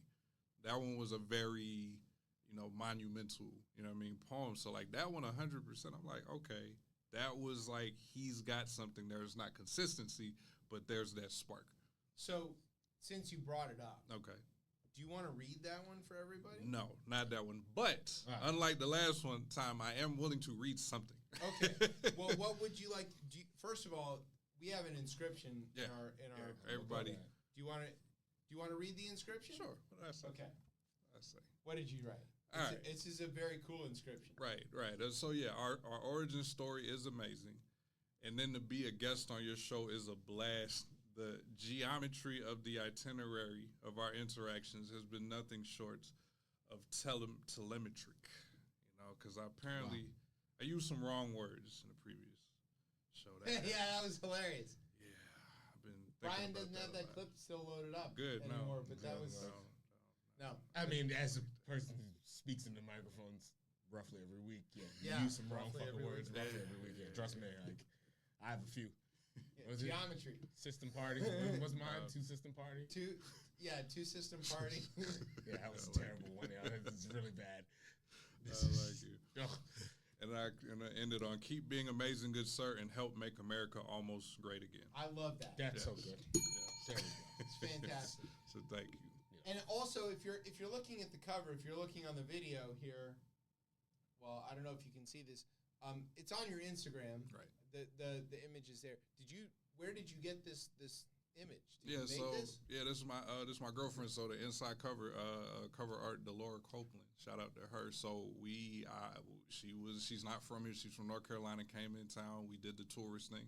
She took a candid photo because I didn't know this had happened at all. You know exactly where that is. You stood there. Oh yeah, absolutely right. And so it was like, okay, what are we gonna do with the cover art for this? Because the poems had been ready at this point. It was, what's the cover art? And it was right there. It was like, oh, we're gonna use it. So all of us who are from DC have stood here or roughly here at one point or another, because it's just sort of where we walk around. But describe for the people what we're looking at in case they're listening on Lincoln podcast. That I was walking. Lincoln Memorial. This is Lincoln Memorial. We're standing at the Lincoln Memorial with the reflecting pool in front of you. There you go. And the Washington Monument looking out. In the distance. Out. So she was right behind me. Like I said, I think it was like on the way back because we did the metro to get down there. So on the way back, we're looking at the photos we took. I was like, oh, I didn't even see that. So yeah, again, maybe a few days later, like, what am I gonna do with it? Oh, that works. So she did the quick edit. I don't know what software, but she did the quick edit. Obviously, it did not look like that as a real photo, but she did. It was a real photo, and then she graded out. Did shading the filter and all that. Yeah. Hooray for art! Yeah, yes, always. Absolutely. Okay, so speaking of art, you said you're willing to actually read something for us. Okay, I am. This might be the first time that you're actually performing something. No, you did perform. No, I didn't know. All we did, I did everything. I did all right of the. Oh, I thought you were talking about on the show. When we first met, I did everything I'm not great at. We hosted, and that was so fucking fun. That was very good. That was so fun. So we hosted this event together. It was a Word Beats in Life event, and 2 years ago. Yeah, and we did. It was a haiku contest. Yeah, and I wrote like a whole intro for us that was written in haiku. Yeah. So it was haiku after haiku after haiku, and then we proceeded to tell a bunch of bad jokes in haiku form. Yes, it was fantastic. Just freestyle. I mean, I had met the man like we minutes before, right, and just vibed off. So it was been great. Yeah, it worked out pretty well. It did. No, we got invited back. I couldn't make it, but oh, okay, you didn't because I didn't make it this year either. Schedules worked out. And then it was wild because I sent last year at some point. Patrick was on the show, and my silly ass was like, "Man, that's super dope. I didn't know." Oh wait, no, you knew him. Of course, I knew Patrick. That's how I ended up there. Patrick's on the show. That means I was on vacation. That's right. When Tez is out, we got to do this substitution. Pat likes to host. He's good at it. Really good.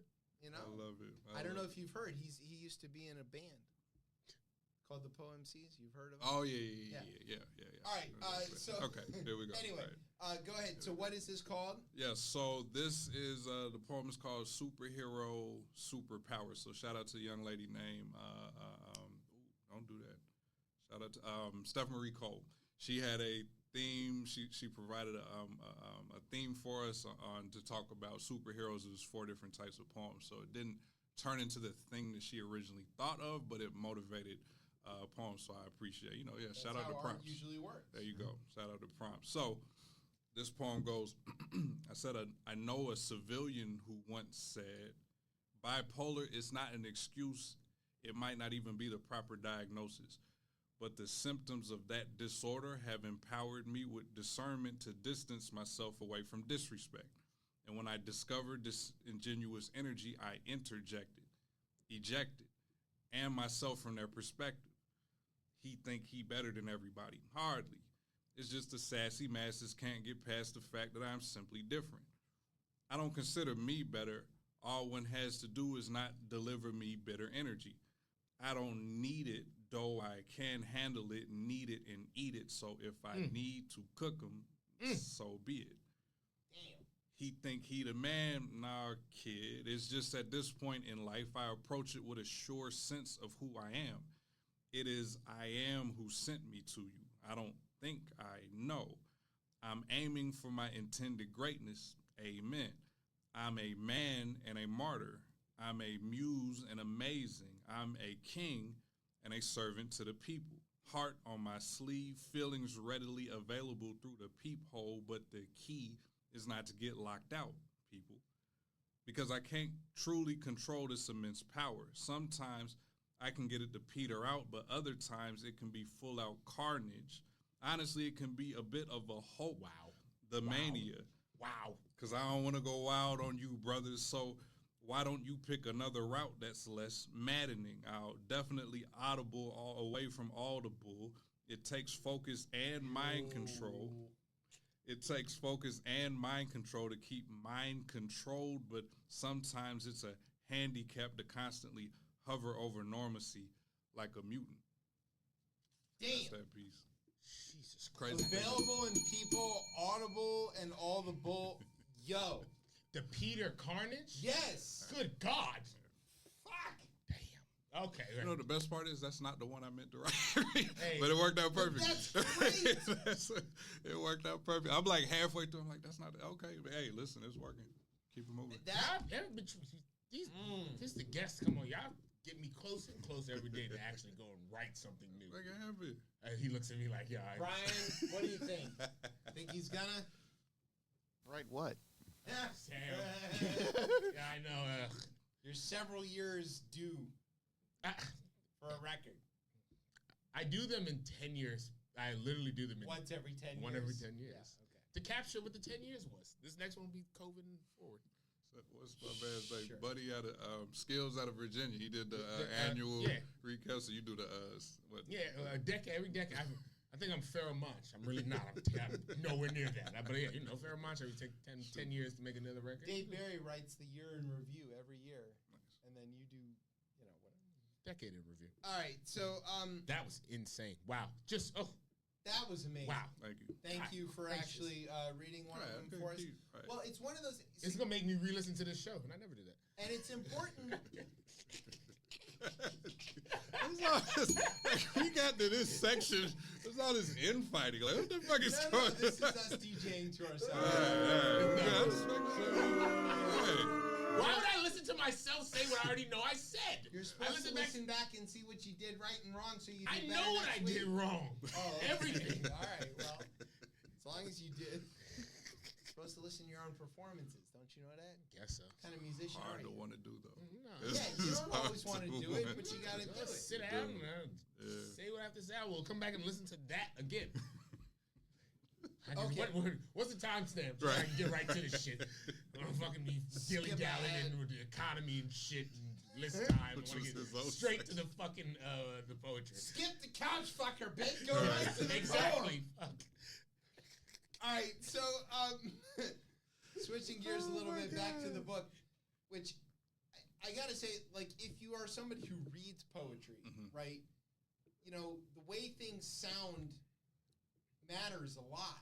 Yeah. Because making the rhyme work depends on leaning on certain sounds within the word.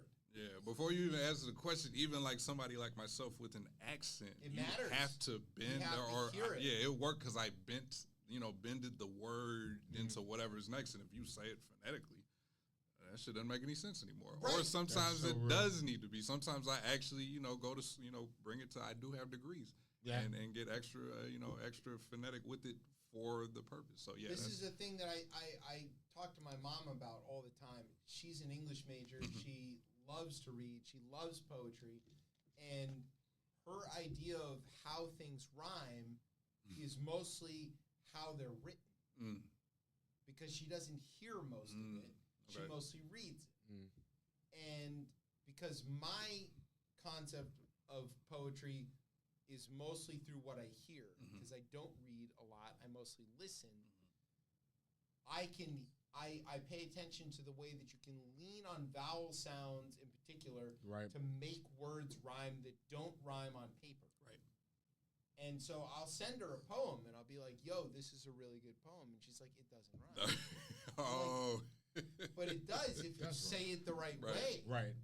And so when you're writing a poem that has a sound to it to make it rhyme, Yeah.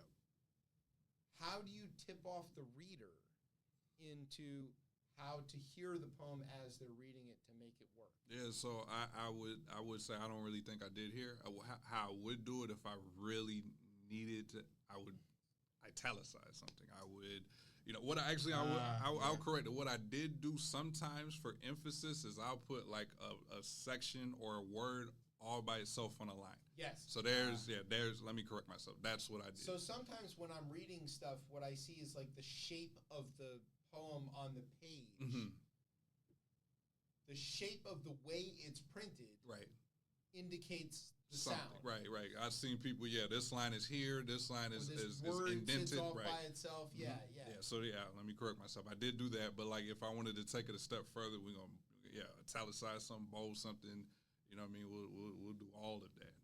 Do you think it helps people to have listened to your performances to be able to really understand what they're reading? 100%. This is in some instance or some case, this is fan service because what happened is some people have heard some like that one. That one's I like that one. That's Don't a get it twisted, great poem. right? But some of them are even wilder than that, right? And so they've heard it 4 or 5 times. They haven't caught everything yet, Right. So Wow, yeah, you that's need it's like these are the these are album these are like liner notes. liner Liner notes. That's a great for point. your yeah. for your performances. Right.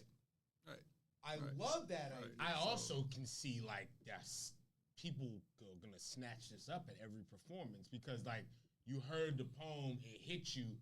You And you're can like, now "Wait, go there's gotta be home and something like, I missed. but you Right. but you heard and like, oh, I Yeah. can now go home and like relive it in my own living room. hear it Right. every Hear time it I in my read head. it. Yeah. Right. No, So- it's important. Right. The combination of those two. Yeah. Do you want people to come to your performances holding? Oh, that would be that would be wild. Like, it's like now it's hymnals. Yeah, That's because church people service. do yeah. Shakespeare like that, right? Okay. They go to a Yeah, performance sure, and yeah. they bring their Oh, yeah. scripts Read, and yeah. they're following along and they, I mean, I'm gonna do that. Mhm. That's a brilliant. That's fantastic. Yeah. All right, back to the questions that I actually wrote. I like it. What's the path to getting published like, and what is the reality of it these days? Yeah. A lot of people go to Amazon and just self-publish, but there is a whole thing to this. So Yeah. it's not point and Right. click.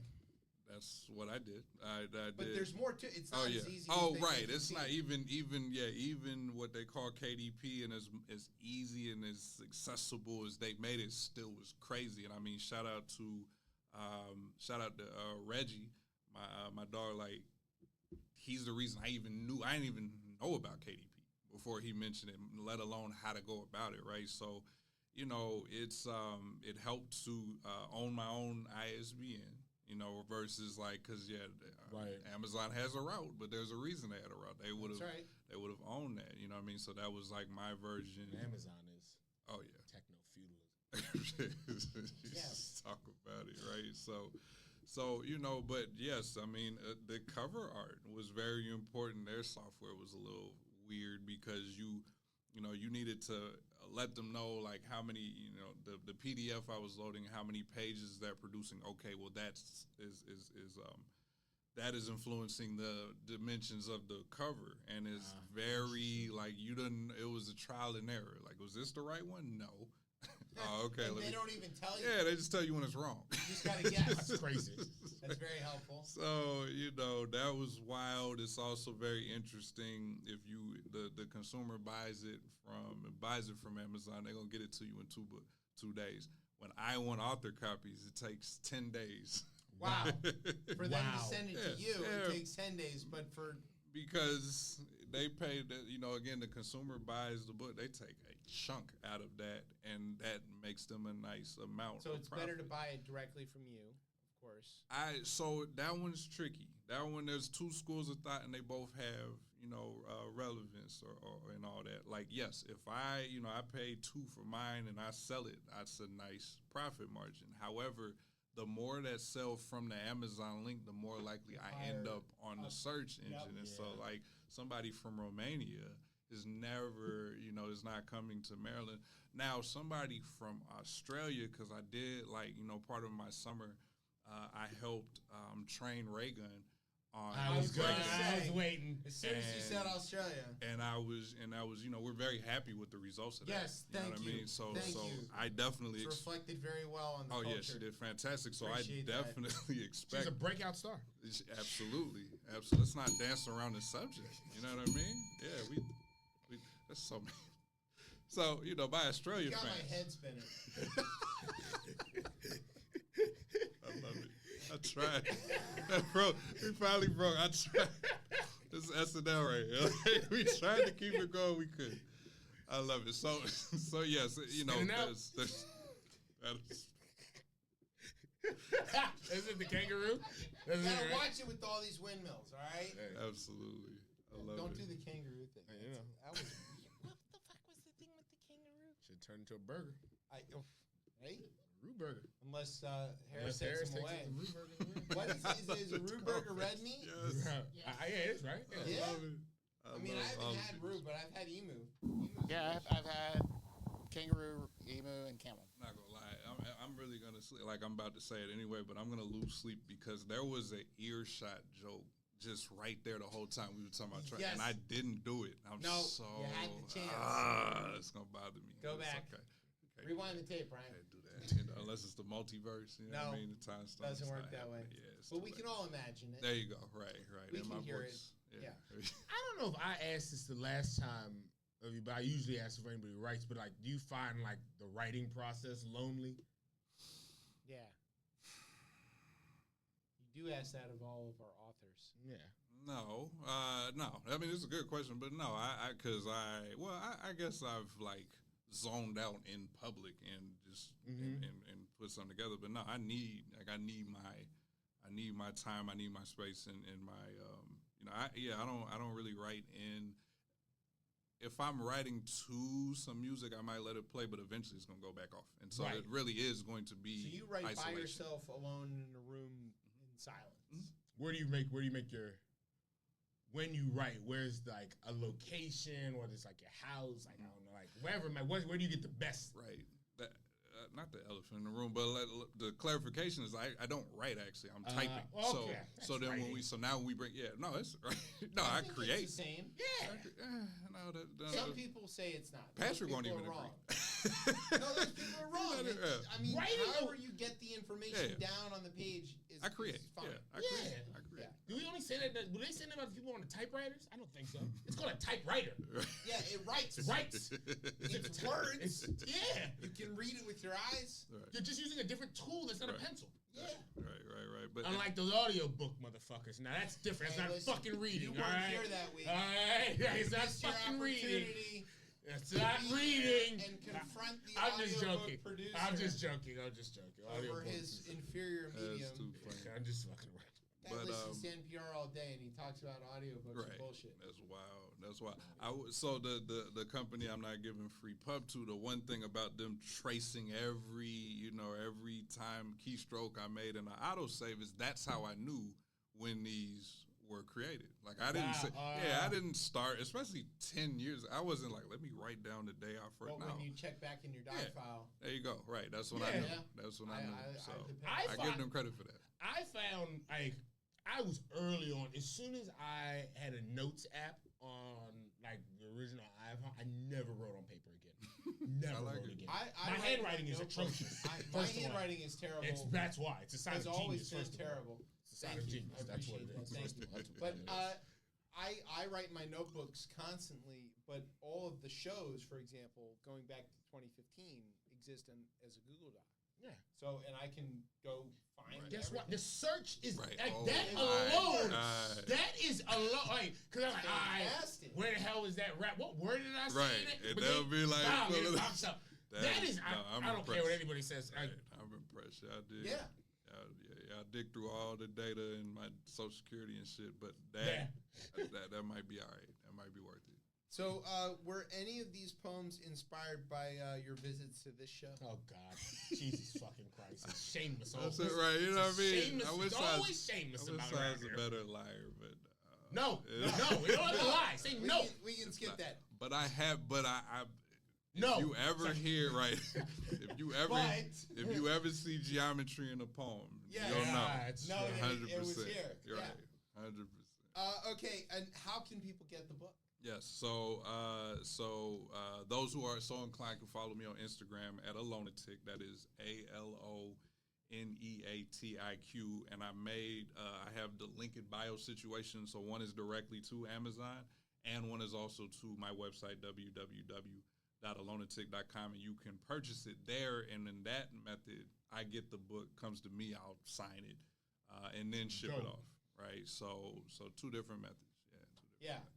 And it's sort of like Bandcamp, right? It's better to buy it from you. Well, like you mentioned. Yeah, personally, because I don't, they're a necessary evil, but no, I'll take the in person. So there was also that. Yeah, internet wasn't supposed to be this. It was supposed to be you just selling it directly to people. Calm down, Al Gore. God damn it! It was not supposed to be this. It's supposed to be you were able, and people could go on directly to your site, and you could sell it to them. Yes, but damn it! Where's your book? There you go. Yeah. There you go. Insane. Yeah. Okay. So that's the other go to thing, your Instagram and follow and get gotta follow first. Yes. And then you can get link in bio. That's right. And we link to all this stuff, and we'll post all the videos next week, and you'll see the clips. And then of course, if I'm at an event and you're there, I'm gonna, mostly if I have books on hand, I'll do that too. It's like selling tapes out of the trunk. Hand in hand, baby. Absolutely. Some of us are old enough to remember that. Okay. Here's what we're gonna do. Trump me. I'm old enough to remember that. The first. What the hell? Let's not do. You were selling burnt CDs. How else was I? Had to make them. We were selling tapes. Yeah, the inferior. We didn't have CDs yet. Inferior method. And I was creating mixtapes. I recording off the radio. Don't do that to me. That's what we were doing. I know. That's what I'm saying. I am in the middle range of this. Like, just it's young adorable enough when the kids just old enough. You know what? Someone call Patrick. I'm not coming next week. How about that? You don't want to hang out with Emmy-nominated reporter J. Scott Smith? Oh, God. Yeah, you do. Shit. But after that, though. Next. The week after that? Don't look for me. Award-winning author Ashley Iman? Yeah. You don't wow. Okay. So anyway, who's the guest around here? Not me. Here's what's gonna happen. We're gonna take a break where Tez can figure out what he wants to do. Yeah. And when we come back, we'll have a Tez talk and we will. A bunch of other stuff. You know what? I'll let everybody know. The New York Times forest burning one that I was gonna talk about was too much for me. It's too much. I just couldn't. It was just sad. Trees are burning at an alarm. A guy. Forest that's meant to burn. It's burned once every 100 years. Yeah, it's burning every 5 years. Twice. Oh, twice a year. Yeah. Well, you're not supposed to do that. Yeah. Don't do that. Stop that. Just stop. So there you go. That's it. That's the pre-test talk. Yeah, don't do that. Look at these dead-ass humans. All right. Shit. All right, we're going to take a break. We'll be right back. You're listening to Chip Chat on Beltway Radio and beyond. Sweeps. I don't like them putting chemicals in the water that turn the friggin' frogs gay. Do you understand that? Turn the friggin' frogs gay. Serious crap. Gay. Frogs friggin' frogs.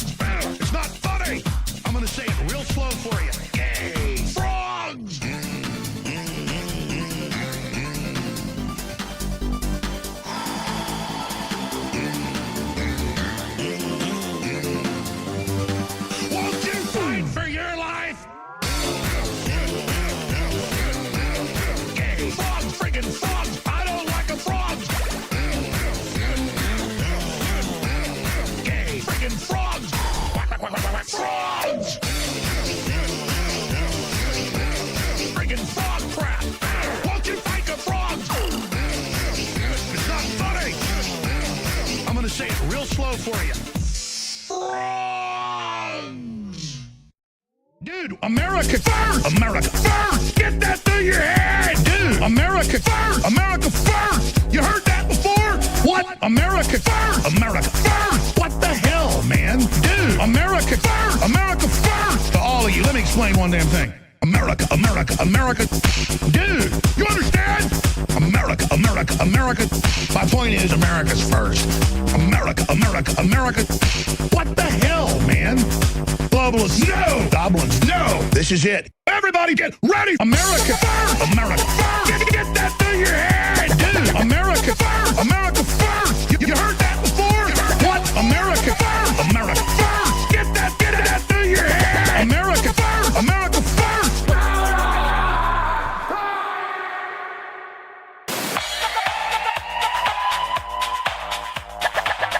Caravan of mostly Central American immigrants is now in the Mexican city of Oaxaca.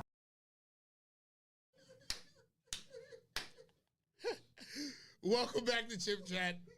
The host is not here. I'm here. He's here. He's getting beer. Yeah, well. Well, you know, that's what we do. And that while we wait for him, you got to be funny. Yeah. Listen, I'm not naturally funny. That's a lie. I'm an accountant when I'm at home. And then I drink a couple beers and then watch Lou Dobbs go, what the and then everything is really, really funny. This neck constricts. His neck. Can you run that one more time? I just always need to see that multiple times. Don't show Please, I need to always watch it twice. Okay, It can't be played once. It Go always ahead, needs to be played Brian. twice. If yes, well, I just gotta filibuster brace while myself for he this. comes back up. Rest in power. Oh my God. Yeah, he just died. He just too. died. This is our celebration of him. Yeah. The caravan of mostly Central American immigrants is now in the Mexican city of Oaxaca. This turkey gobbler neck constricts. It's so good. That was very black of him. Yeah. You singing a song. Yeah, we don't know. Yo, it was. Yo, That's a really good observation, actually. Yeah, I never really put that. That was impressive. Crazy, yo. Oh my God. Shout out to old Lou. Dead Lou. Okay. Speaking of dead, now it's time for a test talk. Well, you know, we're not talking about dead ass birds.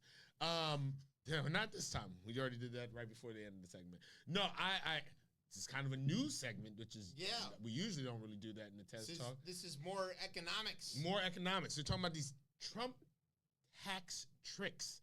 So Axios reported this or maybe yesterday or 2 days ago, where former President Trump is offering massive tax cuts if he's elected, courting voters with big giveaways. Like it's fucking to certain people. To certain people, right? It's like a sale at Marlowe. A sale at Marlowe. But again, often with these Republican tax cuts, no one's discussing how we're going to pay for it, right? That's right. So Trump's big policy legacy was obviously his tax cuts, which need to be repealed. About to be expired. They should expire. They should will let them expire.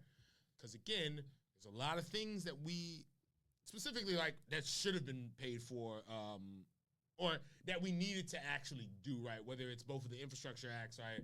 Like obviously, were the investment in people during COVID, and we have to the raise lights on. Yeah, and at a certain point, and I don't want to go too deep into like the national debt because I think that's somewhat of a farce, and sometimes not in the farce, but I don't want to say it doesn't matter, but.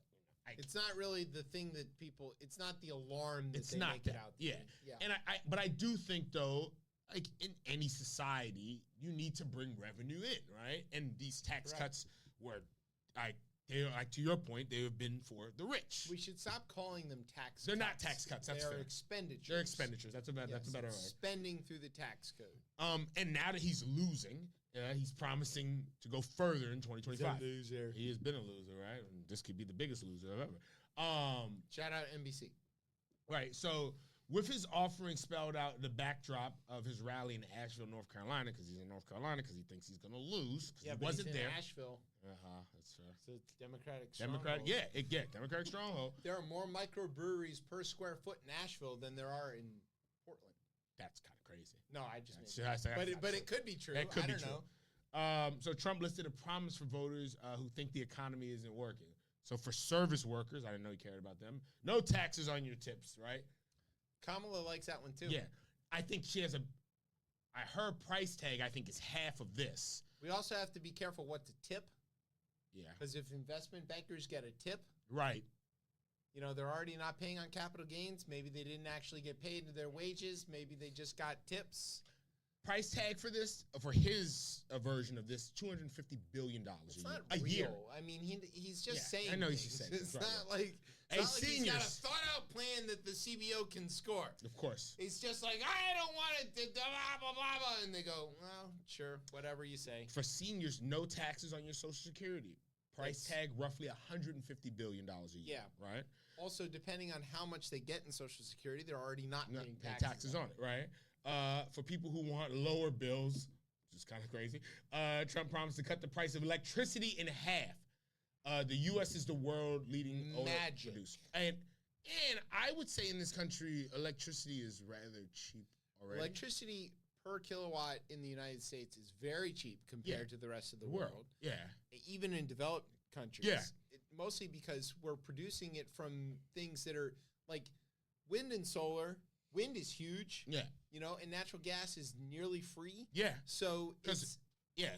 And I think even if we look at the big bad barrel of oil, we produce more of that. We're exporting oil. Yeah. I don't know what he's talking about, drill baby drill, to like it's cut happening. down the cost of gasoline. We have more oil than we need.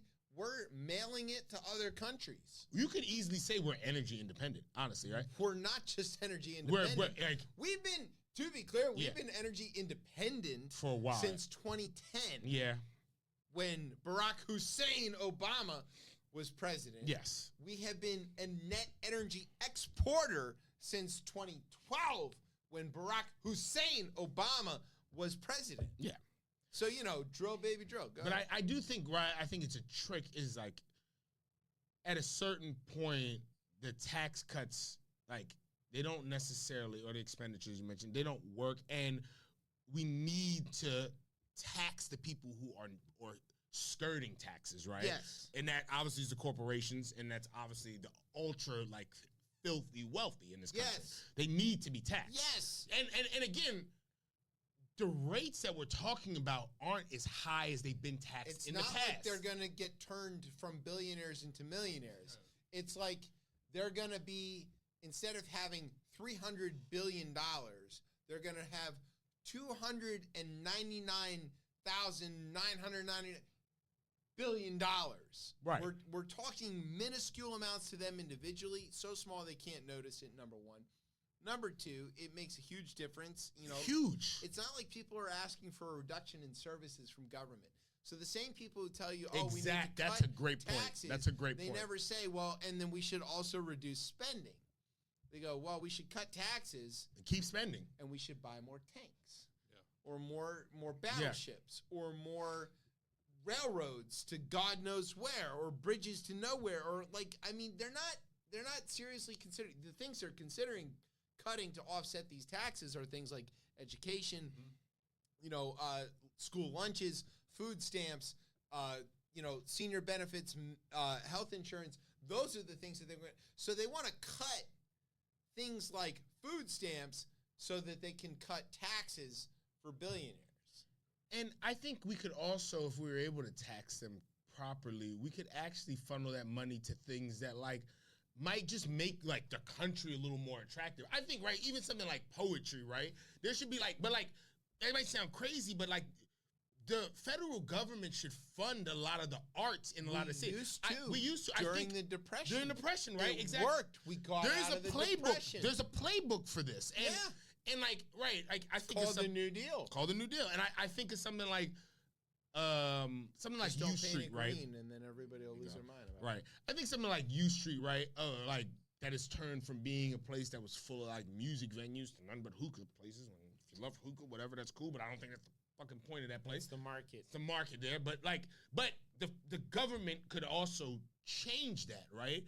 if there was if you could take money in the sense of, again, from the ultra rich, funnel that like into the arts, you could change really some of the businesses that are there.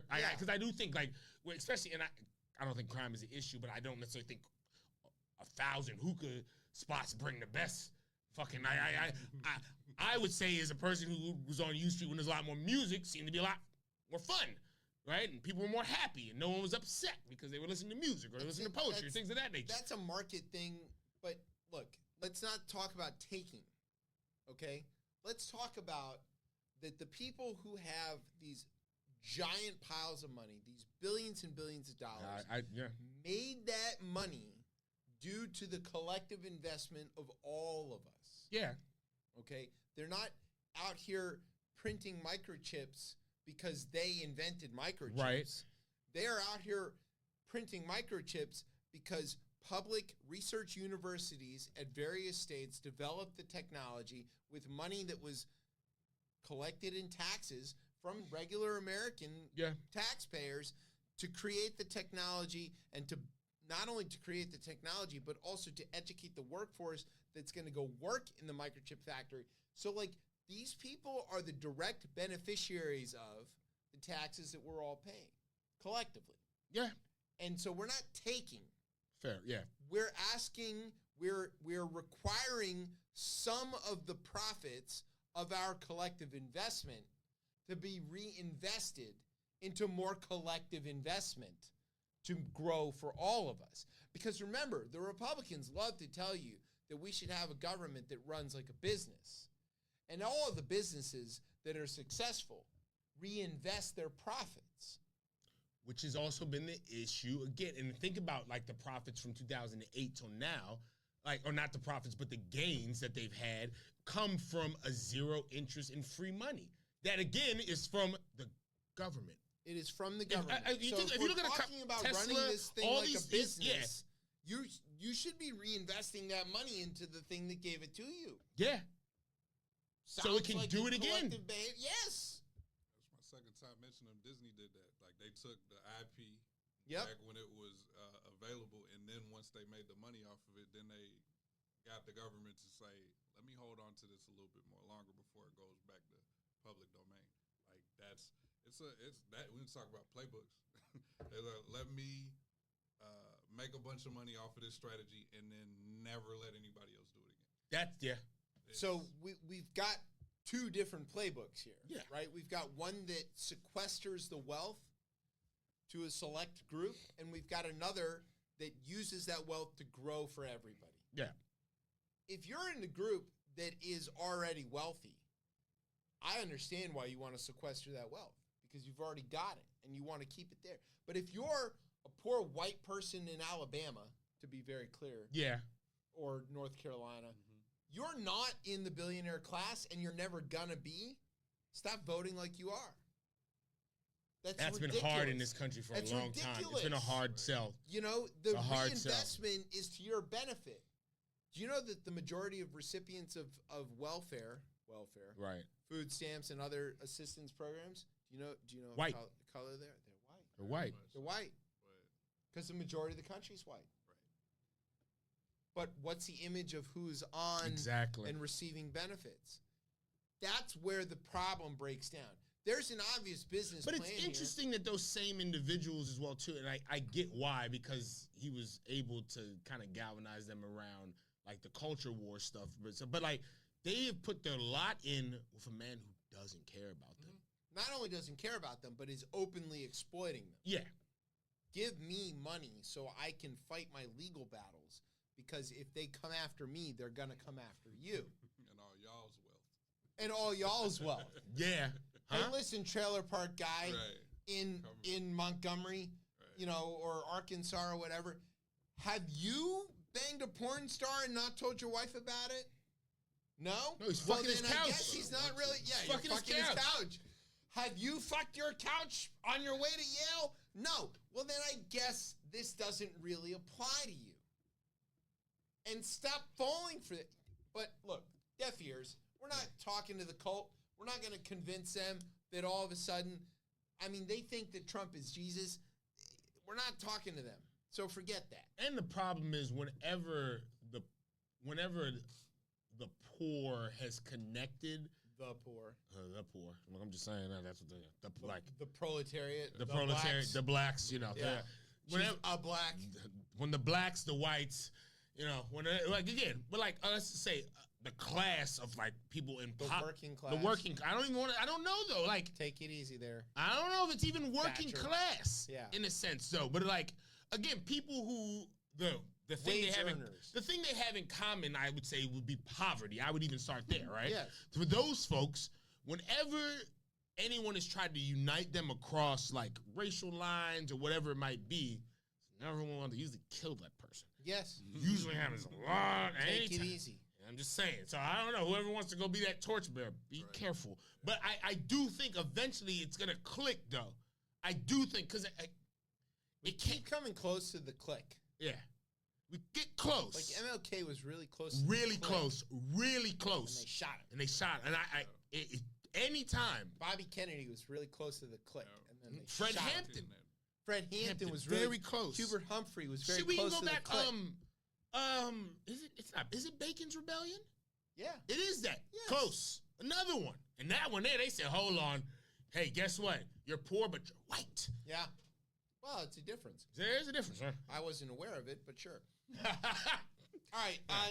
Now we're going to move on to a segment called International News. All right. Did you know that there's stuff that happens outside the United States? From time we to try time. our best to ignore it. Trump supporters do not. No, they're unaware that That's there's other hurricanes countries. that happen Well, they know outside that the United States. There's China. China. This one revolves around China. Oh.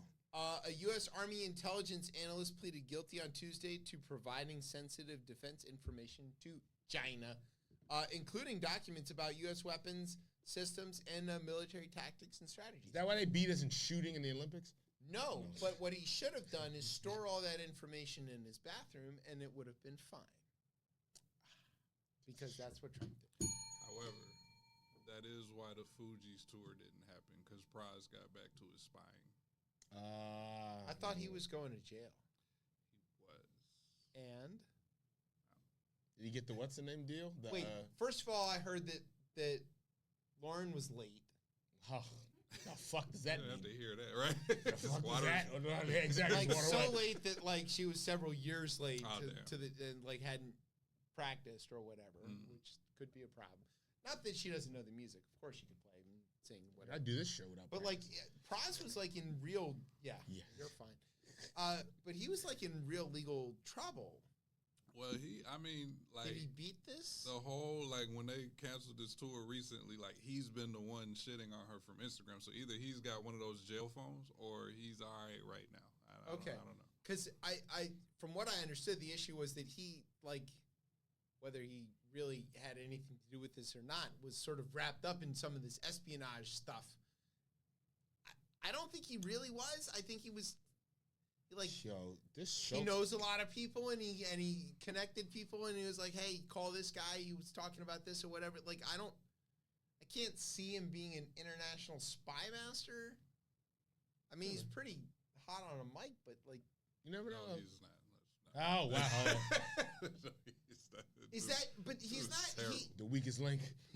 Well, for sure. Amongst the three. Right. I mean, he's out in the face. I would never disrespect him like that. But he's not like CIA chief. Yeah, I don't think so. But what was that? What was that movie? Was it Bulwark or whatever?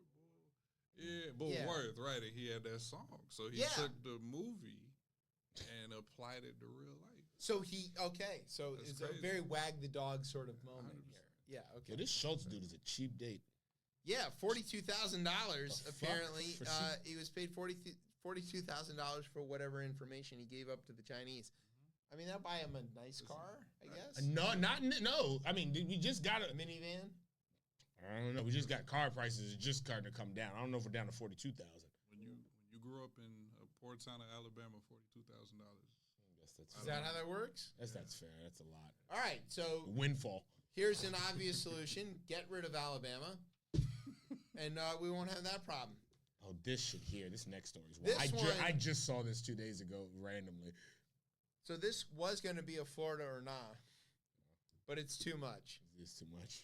This is called Kiwis Like to Party. Authorities in New Zealand are investigating after candies containing a potentially lethal concentration of methamphetamine were donated to an Auckland charity and distributed to the community.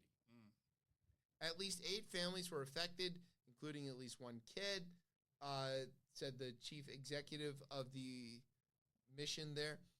Police said 3 people sought medical assistance, including a charity worker who went to a hospital with symptoms consistent with methamphetamine consumption, and a child and a teenager who briefly placed candies in their mouths but returned negative tests. The most common reaction was to spit out the candies immediately because they were, quote, revolting in taste. Course. So here's what I guess they think has happened.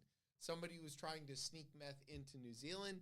They made it into things that looked like candies, wrapped them up. Some of them fell out of their control, ended up, with other people who were like, what are we going to do with a whole bunch of this candy? Let's just donate them and get rid of them.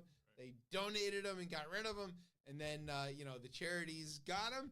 And they're like, oh, it's a fuckload of meth. The 2 things that I really wish for this story.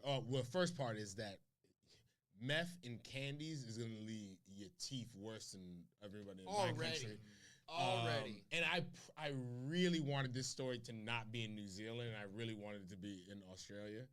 Because you know what? Because it would have led to the ray gun thing? Or, you know what we could have called it? Called this Breaking Bad. Oh. I like it. It's a bad I'm jealous. This is what I was supposed to set shit up like this, and I didn't. I don't read the show. I'm doing this. I don't read it. I'm just really looking. rubbing it in. I'm just looking at it. You could have hit done this. what I did. There's no excuse. Because I didn't send it to you. You did. He had it the whole time and still didn't do it. That's all right, I got you. So release this fucking book then. You have you can do what I did. I don't know. No, I cannot. I cannot. You have to. All right. That was Now. It's a lot of meth. It's a lot of meth. How much of it did you do? Enough. That's for love. If the cartels find out, they can start sneaking meth in looking like candy. Yeah, it's over with. Lou Dobbs is going to be very wattle-da about that. That's what that Weird and terrible situation, obviously, that people were affected by this. Also, meth is bad. Don't do meth. Not good for your teeth. Let's not do that. Yeah. Also, maybe candy. Just skip the candy. Skip the candies. No problems. No. Solves that. All right. This one's called. Hope you still got a little bit of that Harry Potter money left. Okay. that lady. She's wild, yo. She said, fuck my legacy. Yeah. Fuck it. She's so mad about being famous and well loved by the entire world. Yo, you can have these thoughts yourself. You could. You don't have to. You always have the right to say nothing. You could say nothing. You could just not tweet all that stuff. Right. So, thanks to Real Twitter for exposing J.K. Rowling. Here's what's going on. There is a boxer who won a gold medal named Iman Khalif. She's from Algeria, which is a country in North Africa where they speak French and Arabic, and she's really good at boxing. For whatever reason, and I really don't know the genesis of this, I can't make heads or tails of this, the right-wing anti-trans world decided that she was not a girl and started attacking her. Because that would fly in Algeria. Right. So there's the obvious thing in about, Algeria. there's no trans kids in Algeria, because if there are, they're either hiding or they've fled. Algeria. Yeah. That's where they think this is happening. My limited research, this started before the Olympics, actually. And so they never fully verified it to people's satisfaction. But well, I think the only real kernel in this is this Russian guy, right? Who the Russian Boxing Federation or whatever it is, they said that she tested for having male chromosomes. Okay. Okay, but that didn't happen. And Okay, all right. So that's not true. And also, they have been kicked out of the IOC and anything related to the Olympics because they're full of shit and also Putin supporters. So, like, a guy who has nothing to do with the Olympics says this thing. And, of course, the anti-trans right-wingosphere kicks into gear, and they're like, oh, man, this is the thing we've been warning about. Men pretending to be women so they can win medals illegitimately, which is not happening. You know where, well, not that, but you know where, like, that type of, like, fraud is happening in the Paralympics. Oh, yeah. If you ever heard that, it's a big story on there. People who are pretending to be disabled. Yeah, that's the actual place it's happening. Not here. Okay, so in a statement to Variety, the Paris prosecutor's office confirmed it had received a complaint filed by Khalif and announced an investigation had been launched. Rowling, Elon, all these guys, Tucker, all of them, they all said that she was a man and spent days, months, however long, on Twitter calling her all this stuff. She's suing them. I love it. Good. I love it. She's suing them and taking them up on criminal charges in France, which is how that works over there. And she is, if you thought Dominion got a whole pile of money from Fox News, this is as open and shut as it gets, right? They all knew that this was bullshit. Yeah. And there's going to be evidence upon evidence upon evidence that they knew. And they were just on it because it's a thing that they like to do. Right. And they like to retweet it and they like to repost this stuff. Right. J.K. Rowling and Elon Musk are named in the lawsuit, among others. The lawyer said, Trump tweeted, so whether or not he is named in the lawsuit, he'll inevitably be looked at as part of the prosecution. Could you imagine if he ends up with a felony conviction in several countries? America first. Coconut. Release a rap album at that point. Oh, don't worry, we've got one for that. When we get off air, Brian, play the MTG MVP one. Jesus Christ. Yeah, and that guy's got a new one out that I sent you, but we haven't played it yet. But you should find that one too. Okay. What do we make of this? Anything? This is stupid? I mean, it's beyond stupid. They deserve to get sued? This is more than, well, let's put it this way. I think this past Olympics was kind of, rainbow people, anti-rainbow people. They hated it from the jump because it started. They were so mad. Yeah, because it started with the opening ceremonies, with the supposed, they felt the defaming of the Last Supper and stuff like that, and it's like it wasn't even that. And then getting into this situation where, and where I get into this situation to where I kind of was on that cusp, but I was smart enough to say, let me stop and let me read this story. Right. And then when I read the story, it's like, okay, I get it now. So she has probably an extra chromosome, still a woman, and like you said, she's from Algeria, which is highly anti, woke Algeria yeah. Here. But the thing is, the person I was dealing San Francisco of North Africa. Yeah. So the person I was dealing with who posted it, who was upset. That's some geometry right there. Right. So the person who posted it and was upset, I had to literally, try to calm down. It's like, she's not a woman. I mean, she is a woman. She's not a man. Chill out. And it's like, no, why did blah, blah, blah. I get the fact that, having a trans person be in a supposed sex that you're supposed to be in, I don't think they should have. Yes.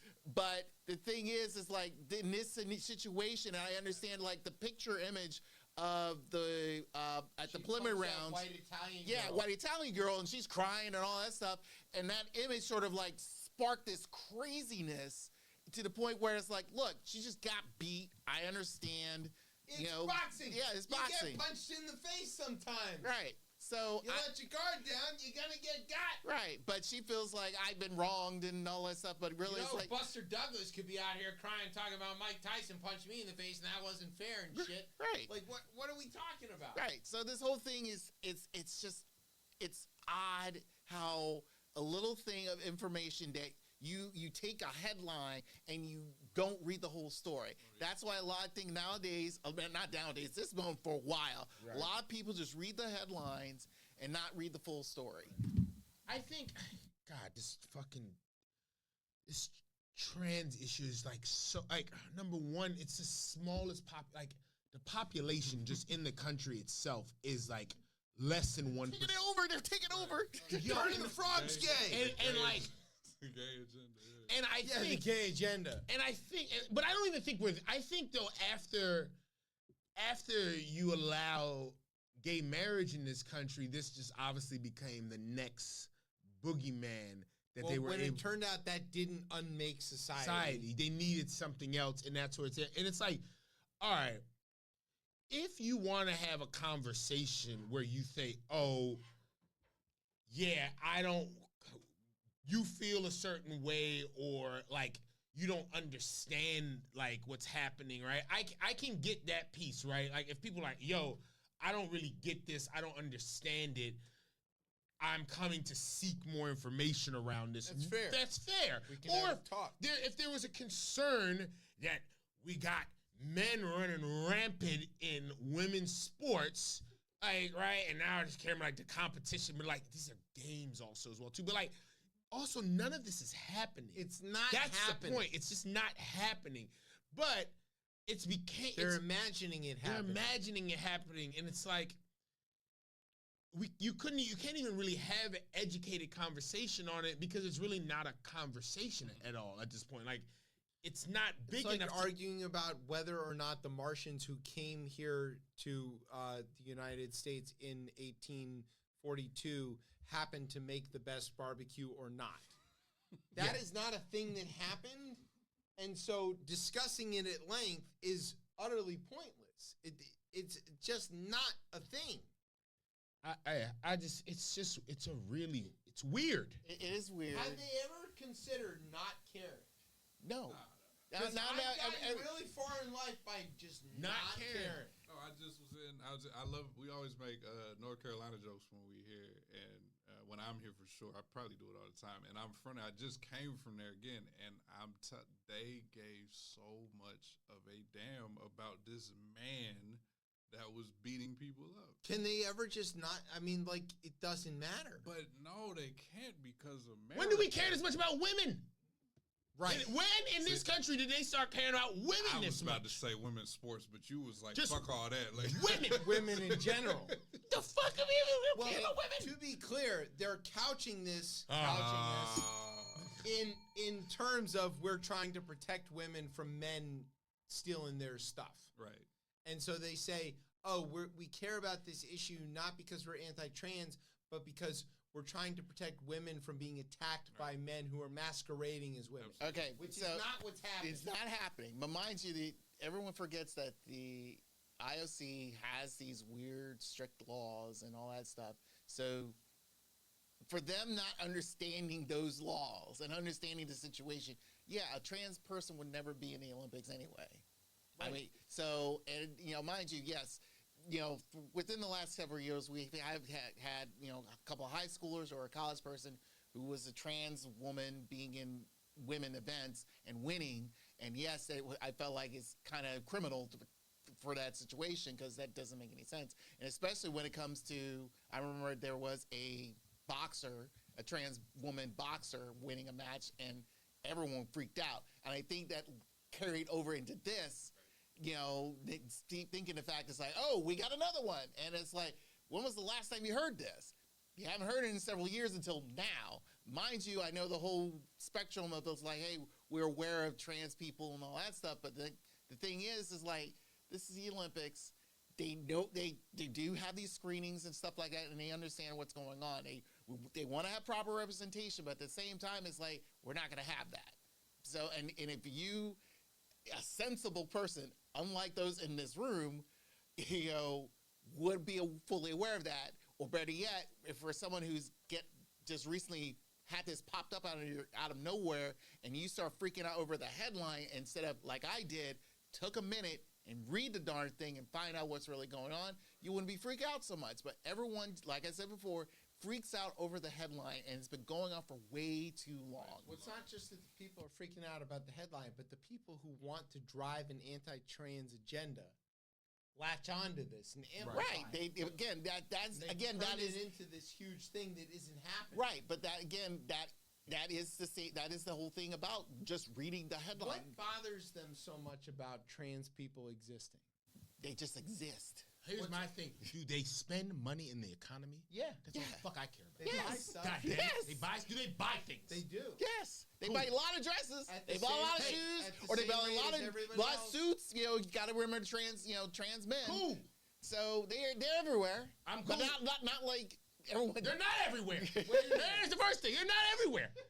Does it turn out they're the same as everybody else in terms of like their spending habits and paying taxes and going to work? Well, then great. Yes. I guess. The sad thing is When they stop paying taxes, come talk to me. that's That's where I'll be upset. All right. So or if they come up with some sort of weird daddy bucks scenario where they've got currency happening outside of the regular exchange and we're not all benefiting from it, yes. That's when I want to know about it. If they spend money and it's green, it's great. Fine by me. Yeah. Look. That's it. That's the end of the show. That's the end of the show. We've solved the world's problems. Again. Congratulations to us. Thank you. Yep. Always, Way to yeah. go. Gentlemen. I'm just happy to be here for it, to witness it. We want to say thank you to Aloneatiq for Yes. joining us. Thank you. Go get his book. Please. Right here. Yeah, it looks like this. It does. That's my copy, though. You can't have that. Yeah. Hey, hold up. Hey, I paid for it. Okay. You did. You didn't. I did. That's fair. You didn't even write a joke about it. I don't write. I know. You type.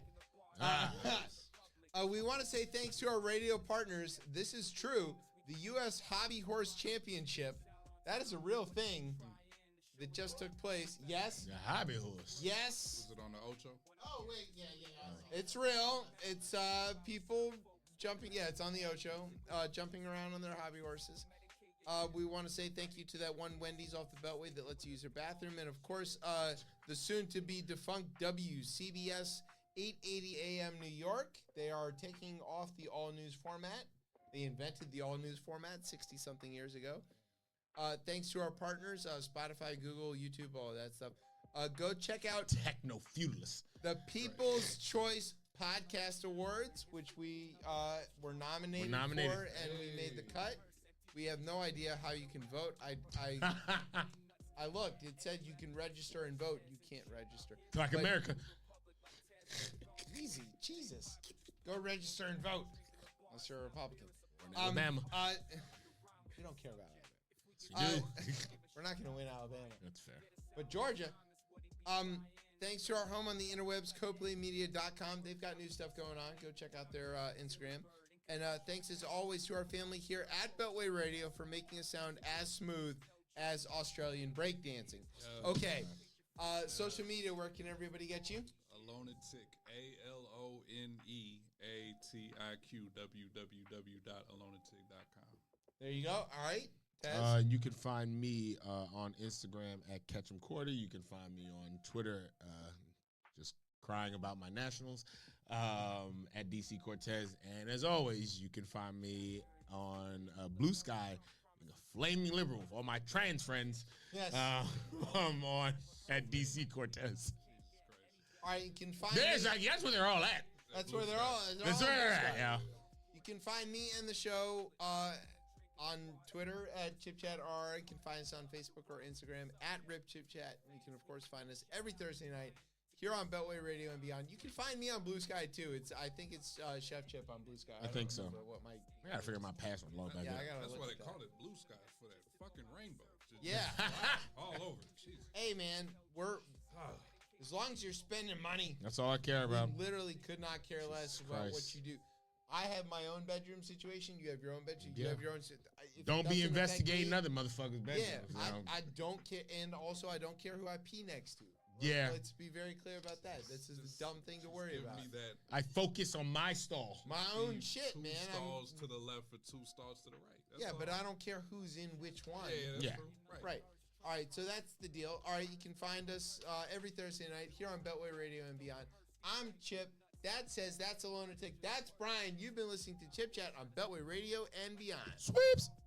It ain't private, just public. When we have a drink in the bar, it's not beer, it's a public. It's hard to get something to rhyme with this subject. If we get famous, we can give a shout out to Brian. To get us out on time is what he be trying. The show is like a custom feathered avian that knows words. How can we stay late when our guest is Illy Bird? In conclusion, the message is to go out and serve folks, whether that's through art, music, or if you just tell jokes. Seek to medicate your ears, hope you eradicate your fears. Thanks for sticking with us through all these years.